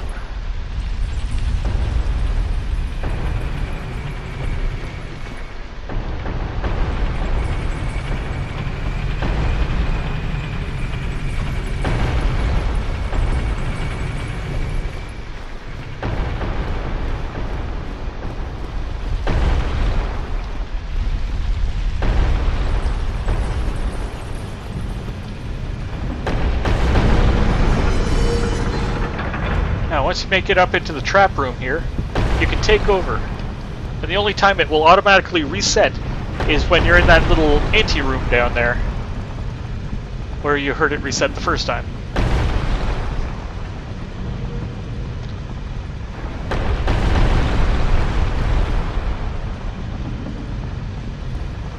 And what I'm doing here is I'm knocking down the wall. But I won't go through the hole it creates quite yet. I need something first.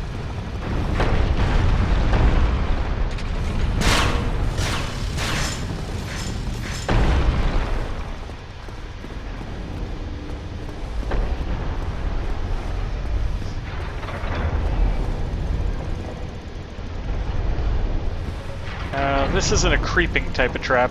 This is one of the ones where you just have to do the leap of faith here and hope you make it across on time.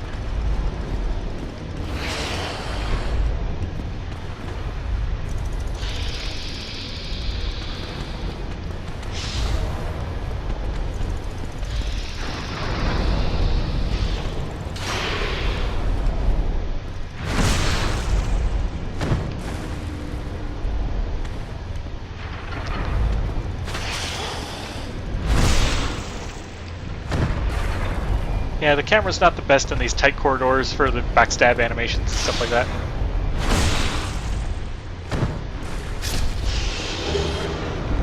A few more large Titanite shards. Always a good treasure to have.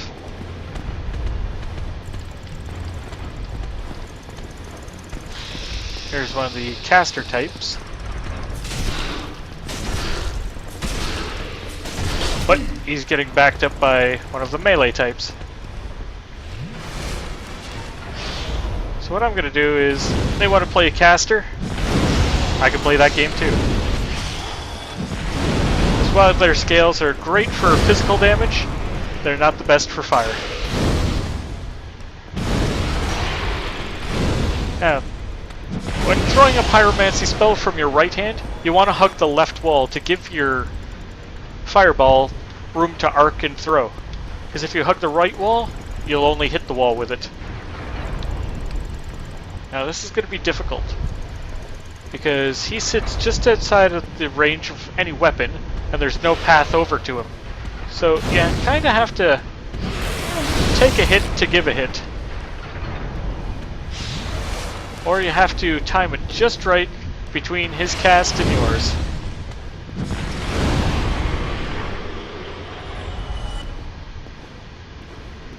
Now this is a tricky trap for Sens Fortress. It's timed so you cannot sprint the whole way across. You have to find the sweet spot to stop between the axe blades.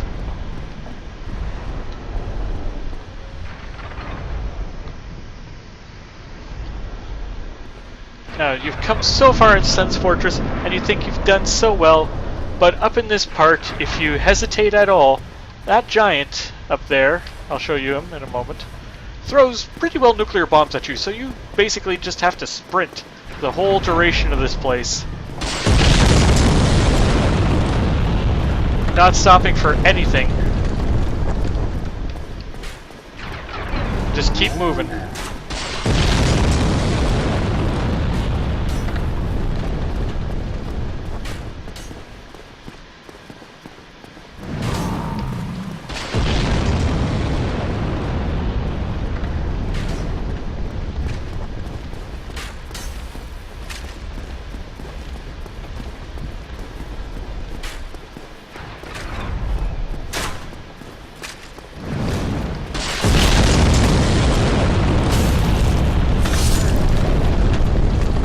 Now, that's the giant right up there, the nuclear-equipped walking deathmobile.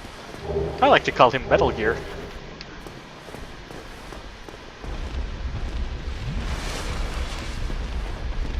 But giants are slow, oafy creatures like we're used to. But they have huge HP pools. But thankfully, you can just kind of fit between their legs.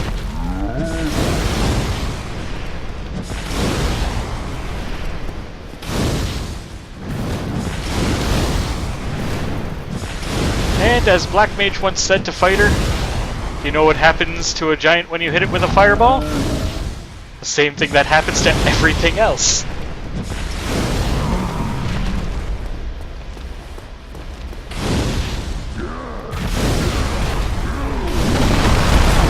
Oh yeah, there's his haymaker attack. It's very hard to dodge on this tiny plateau, but as you can see, if it knocks you flat, you dodge most of it. And afterwards, he's tired, so you can just lay a beat down on him. And with Metal Gear dead, you can now wander around down there in relative peace, collecting all the treasures of the people that died up to this point.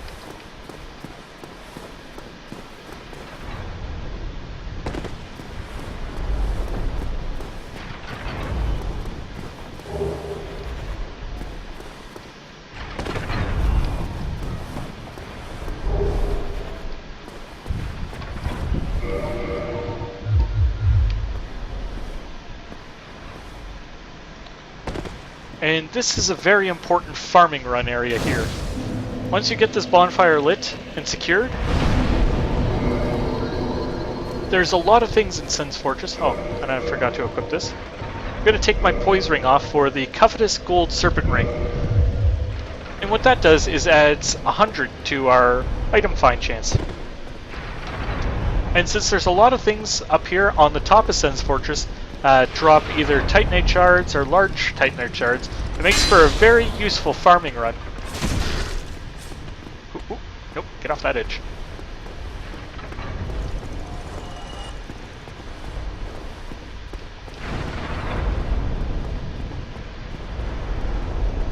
So if you feel that your gear needs some powering up and stuff like that, you can stay on the top of Sens Fortress here and just farm the shards, or just farm the critters up here for the cash to buy shards from the blacksmith down in the parish.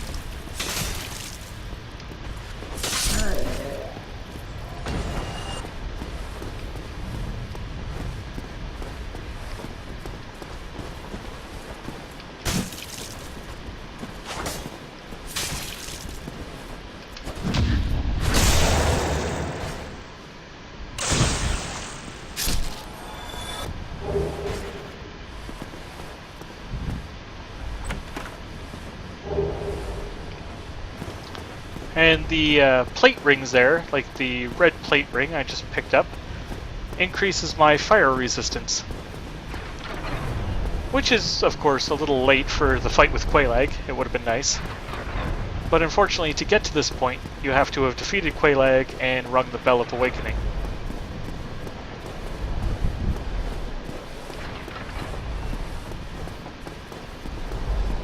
I'm going to take a quick drink here, even for just that minor amount of HP. because I'm going to try and parry this guy. And these big steel knights here hurt like a bugger when you fuck up.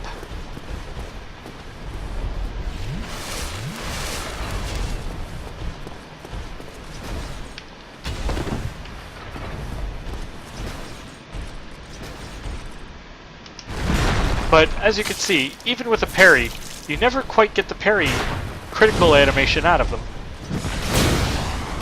True, you avoid taking damage completely from the mob, but without the added benefit of getting the critical kill, it's almost better to take them down by other means. Unless you're a melee character, in which case, parry and deal damage. If you're a mage character, don't even bother trying to go into close combat for the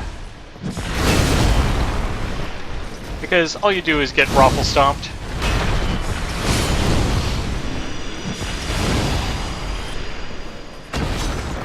But again, the big guys always like to drop stuff.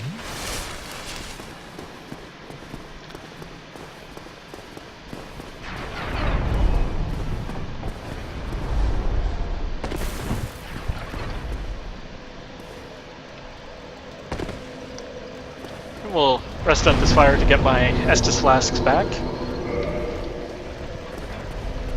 And it's a nice, quick, easy run. Kill the Balder Knights, kill the big guy, and if you're just looking for souls, you can kill the Snake Caster over here for an additional 500 souls on the run.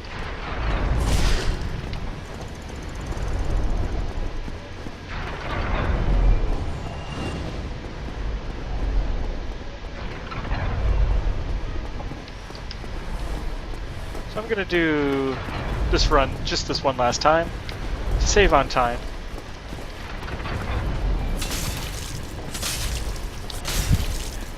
I'll worry about shards and other things off camera.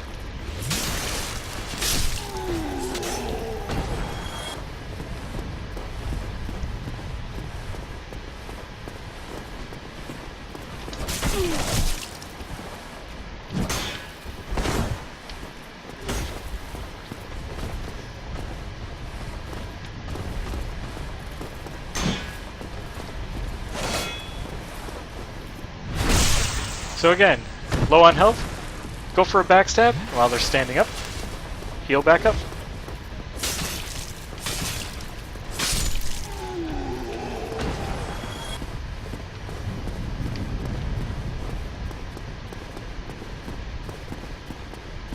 I'm just snuffing up my parries all over the place.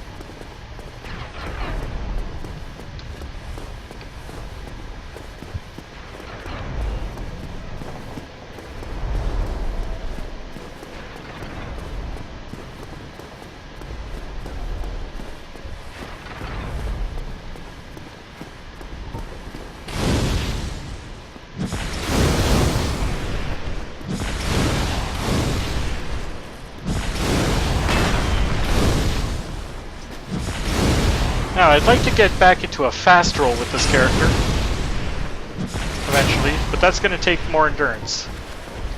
And I don't quite have the attack stats that I want yet.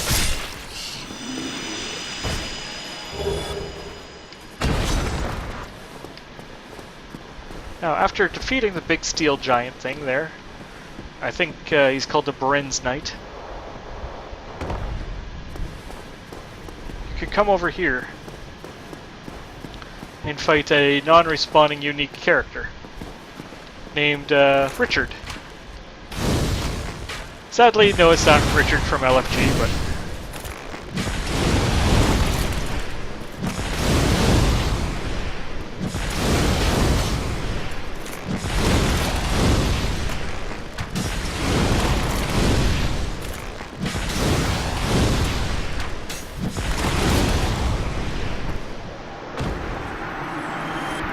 kind of reminds me of the guy that lets you out of jail. So we'll pick up his rapier, and his rapier has a slightly different attack profile to it than the average rapier does.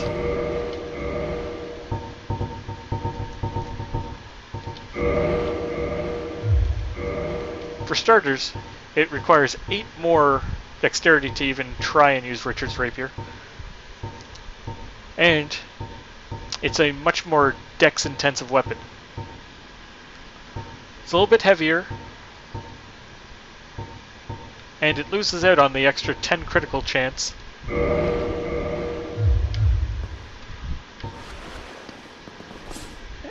And it has the normal rapier poke. It looks a little fancier.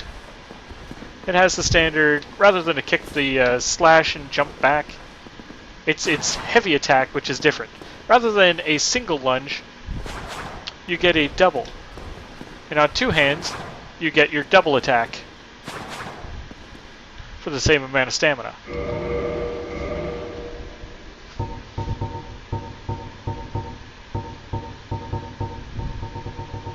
Oh, where'd you go? There you are.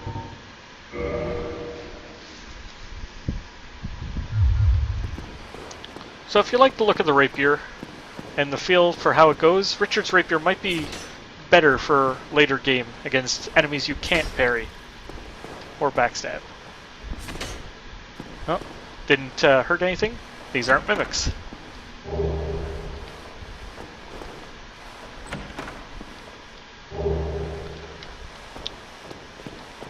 Alright, Divine Blessing.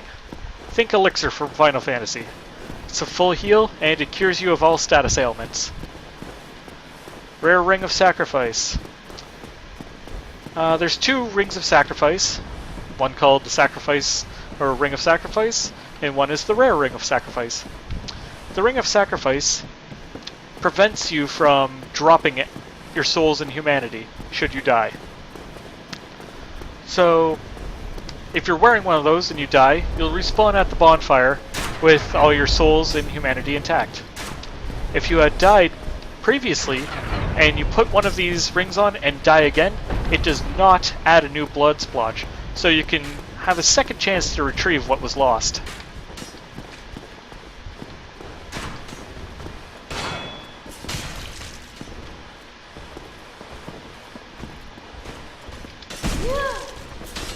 Whoops. For some reason I missed my parry there. I'm gonna have to stop going for those. Oops. But again, this game punishes failure. You mess up a parry, you're gonna die for it.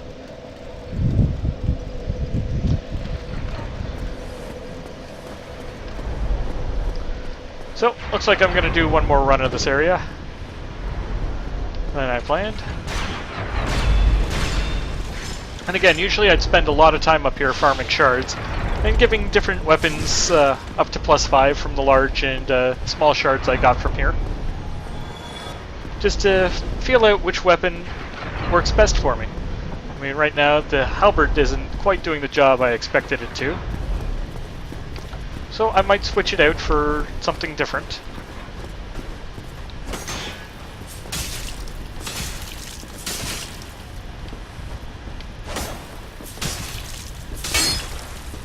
But again, it has such a long attack. Oh, 2 Titanite shards and a passive humanity.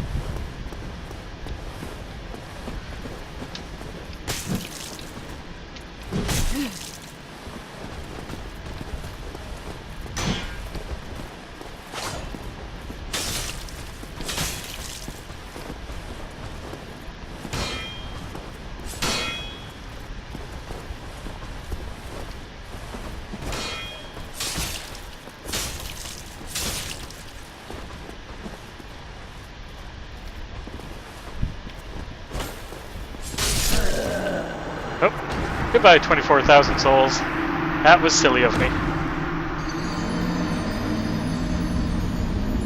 I thought I could beat him on the swing. Oh well. You get used to such things in this game.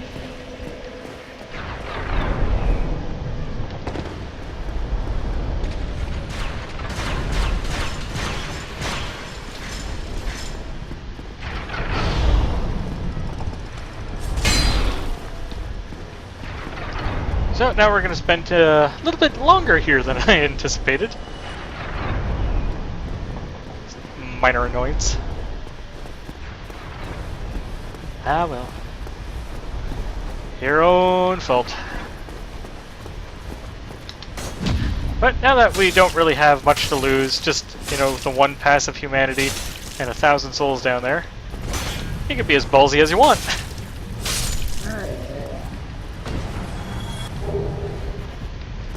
And even without humanity in the counter, with the gold serpent ring on, you're still going to have a decent drop chance for the Titanite that we're looking for.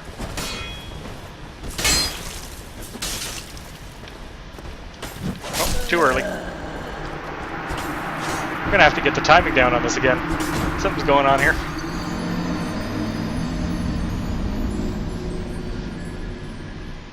And again, embarrassing deaths that I can't edit out.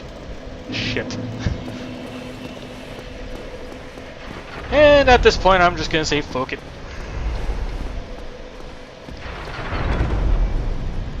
Go down, get my souls, get back alive, and challenge the area boss. Move on.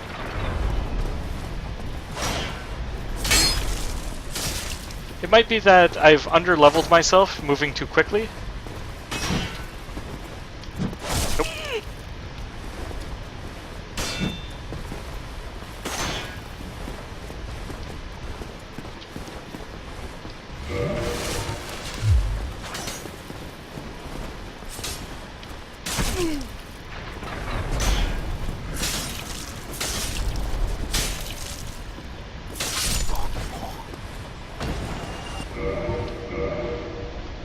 Level 33. No, that's roughly where I should be. Actually, I should be closer to level 40, but without the weapon that I wanted.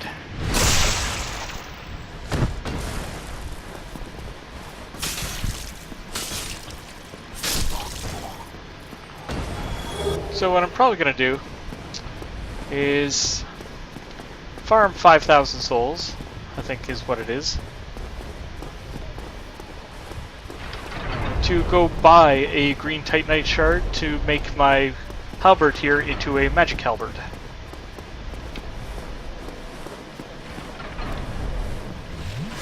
And at the top of Sens Fortress, that doesn't take very long at all. There's roughly 3,500 souls worth of enemies up here.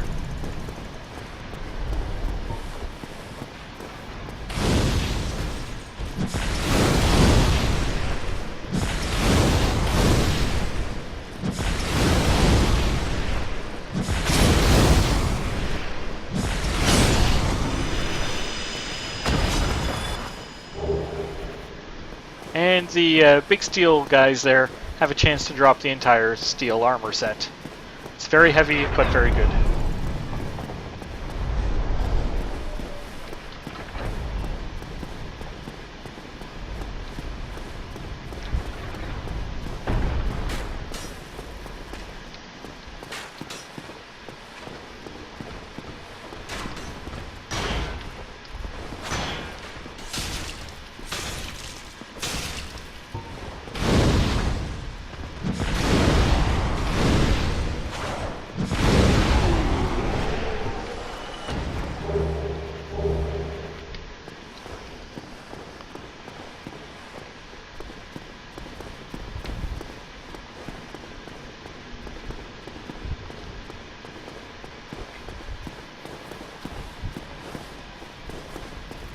Maybe I'll just crack a few of the soul crystals I have.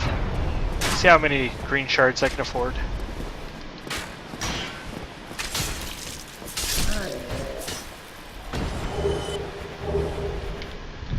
Getting a lot of standard shards, which is good because I'm going to need that to upgrade my armor set. I don't really intend to wear anything other than the Pyromancer set for the entire game. There's a lot of different looks, and some players like cosplaying their characters. I saw one really good Kratos. Oop, nope, that's not good. Missed that jump. Luckily for Sens Fortress, at the very top, there's always going to be a little bit of ground underneath you. So you're not really going to fall to your death unless you're really not paying attention.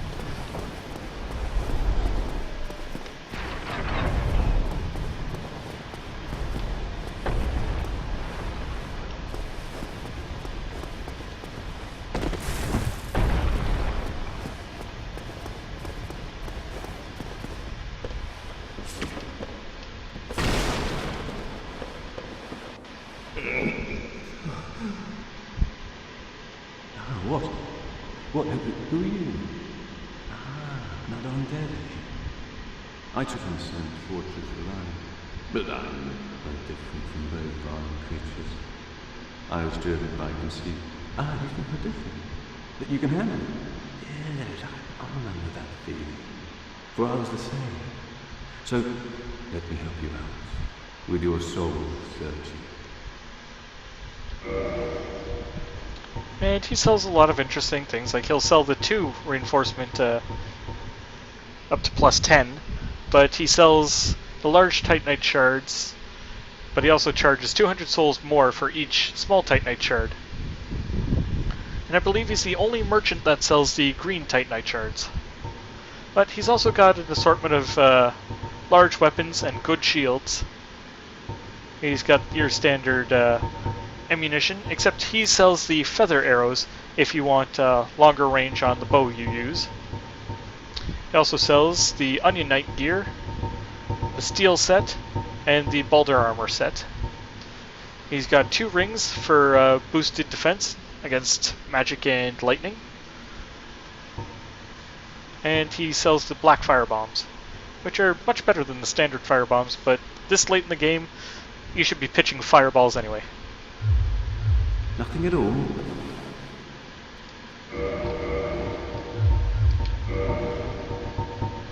And these unique souls here, like the soul of Quelaag, if you don't intend to create any of the weapons that come from these souls, you can crack them as if they were like a soul of a brave warrior, like I have here. So I'm going to crack all these soul crystals to see how many shards I can afford.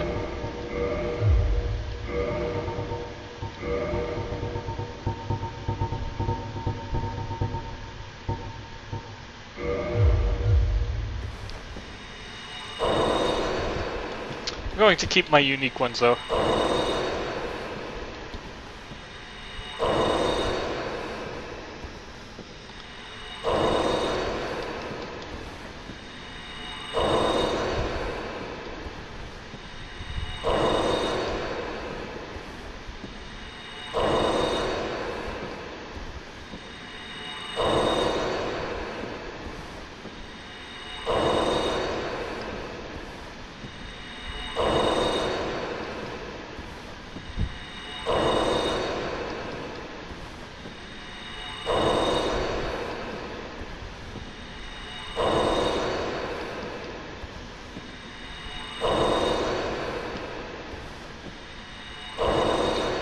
So, from a +5 weapon to a +5 enchanted weapon, just buying the shards would cost you about 50,000 souls.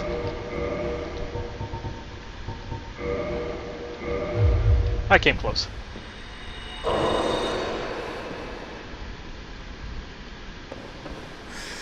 Oh yes, it's you. What is it? Still something you need, eh? Anything at all?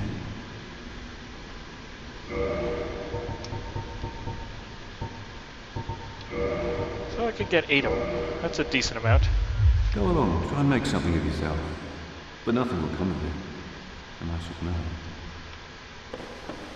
Fairly morose dude, no? So this is one of the few places you could fall to your death on the top of Sens Fortress, is if you take a little bail off the stairs here.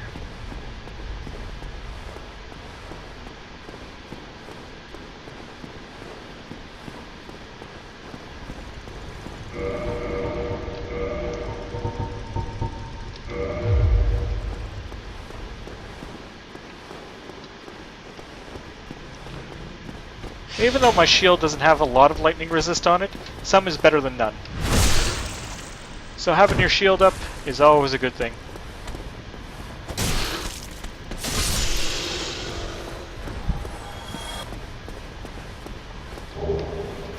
There we go.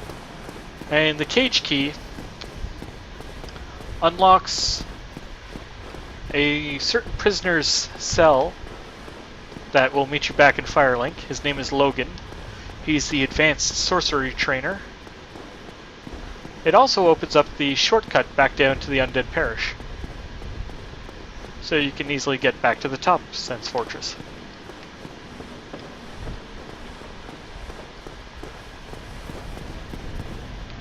Now, I'm gonna take a step off here and take a buttload of damage. But there's the sniper crossbow. And the sniper crossbow only works on lock-on and free fire, like all crossbows do in the game. It doesn't give you a crosshair like a normal bow does. But it doesn't suffer from range penalties for decreased damage, I believe.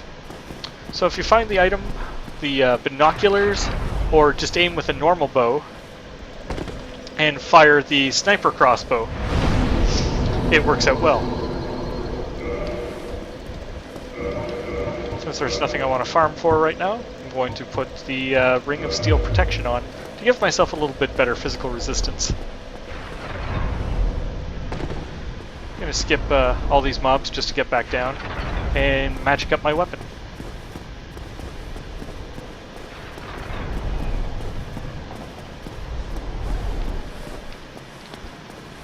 It's going to be a little bit of running around right now. So if you want to time skip ahead to where you see me fighting things again, back on the top of Sens Fortress, feel free.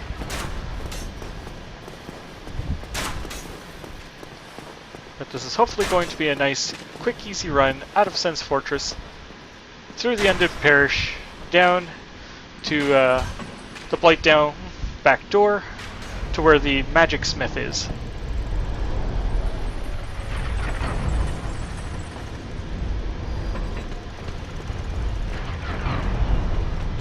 Nope, not gonna make that.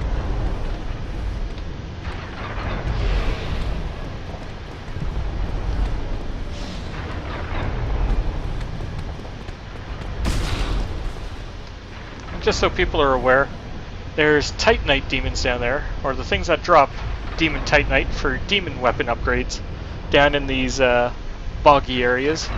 And from up here, you can see that I can lock onto them.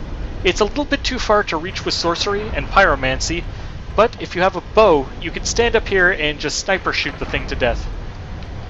If you're a very powerful melee character, you can do a plunging attack onto him as well, to do a good amount of damage.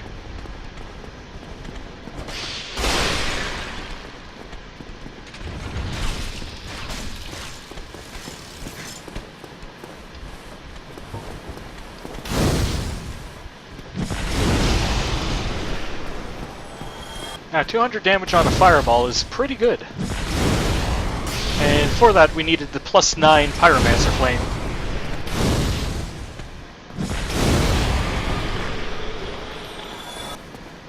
Also, the 500 souls they give is going to help greatly for my smithing costs.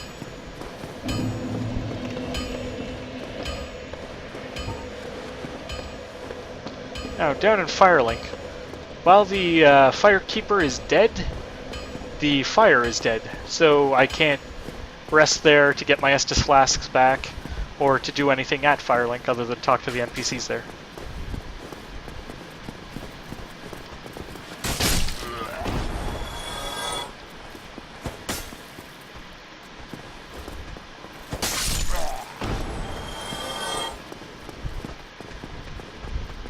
Just working out the range that I have. So, with the Firekeeper soul that I currently have, I either need to go back down to the Spider Lady to get her to reinforce my flask, or find a different Firekeeper.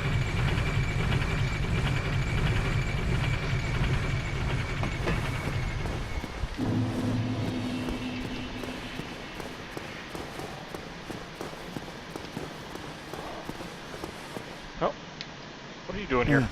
Oh, you again? Me? I've become separated from my lady. I've scoured near and far, but no sight of her. Where could she have gone? My lady, to think I swore to protect you with my life.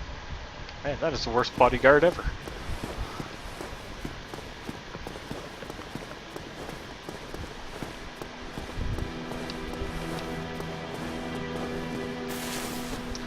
You'll notice this guy's gone. And the only reason anybody leaves Firelink is because they've gone hollow somewhere. So since he was just the beginning guy to tell you your first quest, and what you're supposed to be doing, he no longer had a function in the game. So he's gone hollow somewhere.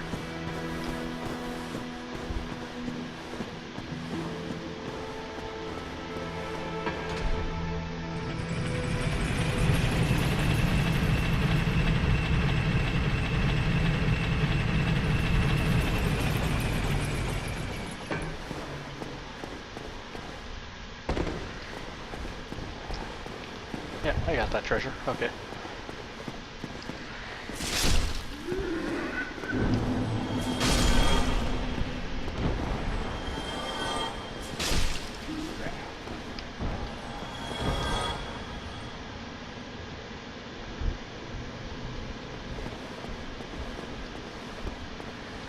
Ah, hello. What weapons have you brought? Go on, show me. So we want to modify equipment into a magic halberd.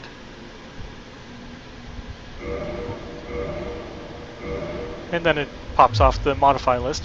But the reinforced weapon list, this is something you could do from your own fire.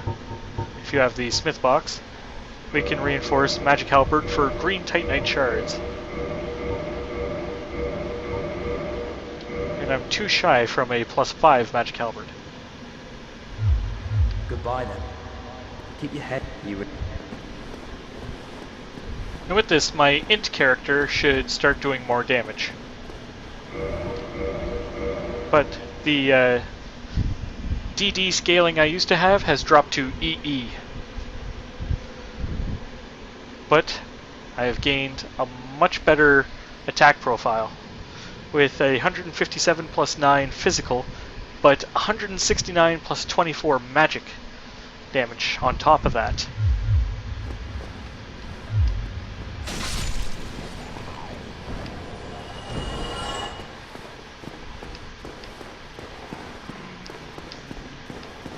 It's still not amazing, but with a C scaling for magic on my int, which I intend to be boosting quite a lot,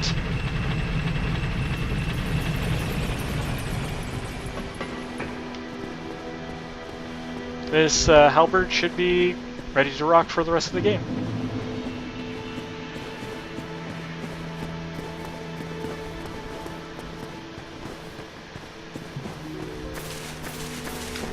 But the next few levels that I gain are definitely going to be going into endurance and vitality.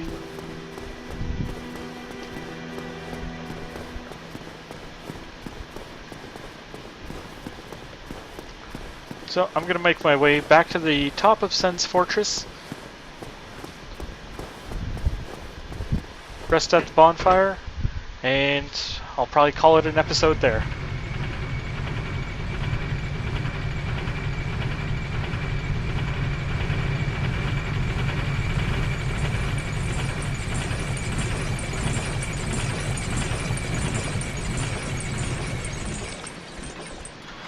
This has been a fairly embarrassing portion of my Dark Souls career.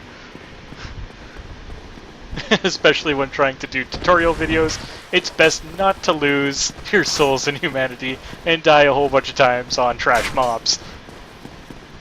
But hilarious nonetheless, and you guys deserve to see that that's just part of the game. You're going to die, you're going to lose souls and humanity. Until you practice a lot. And I've practiced some, so it doesn't happen often to me, but it still happens. And I'm sure it still happens to pros every now and again. You know, not watching where they're going and accidentally back-rolling off a cliff. Stuff like that.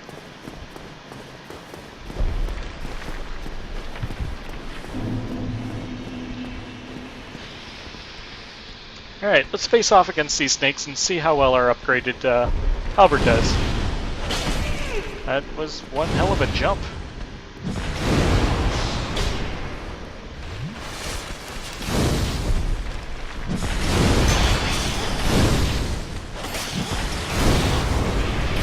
And you guys have chosen to die in this fashion. Very well. I will test it on a different snake.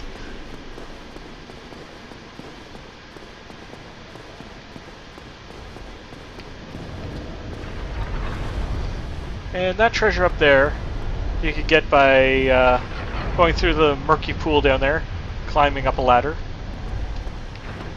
There's an illusionary wall behind it as well that leads to the giant that opened the big gate. You could fight him for a Titanite chunk. Alright, let's fight this snake with our new upgraded halberd to see how well it does. Much better.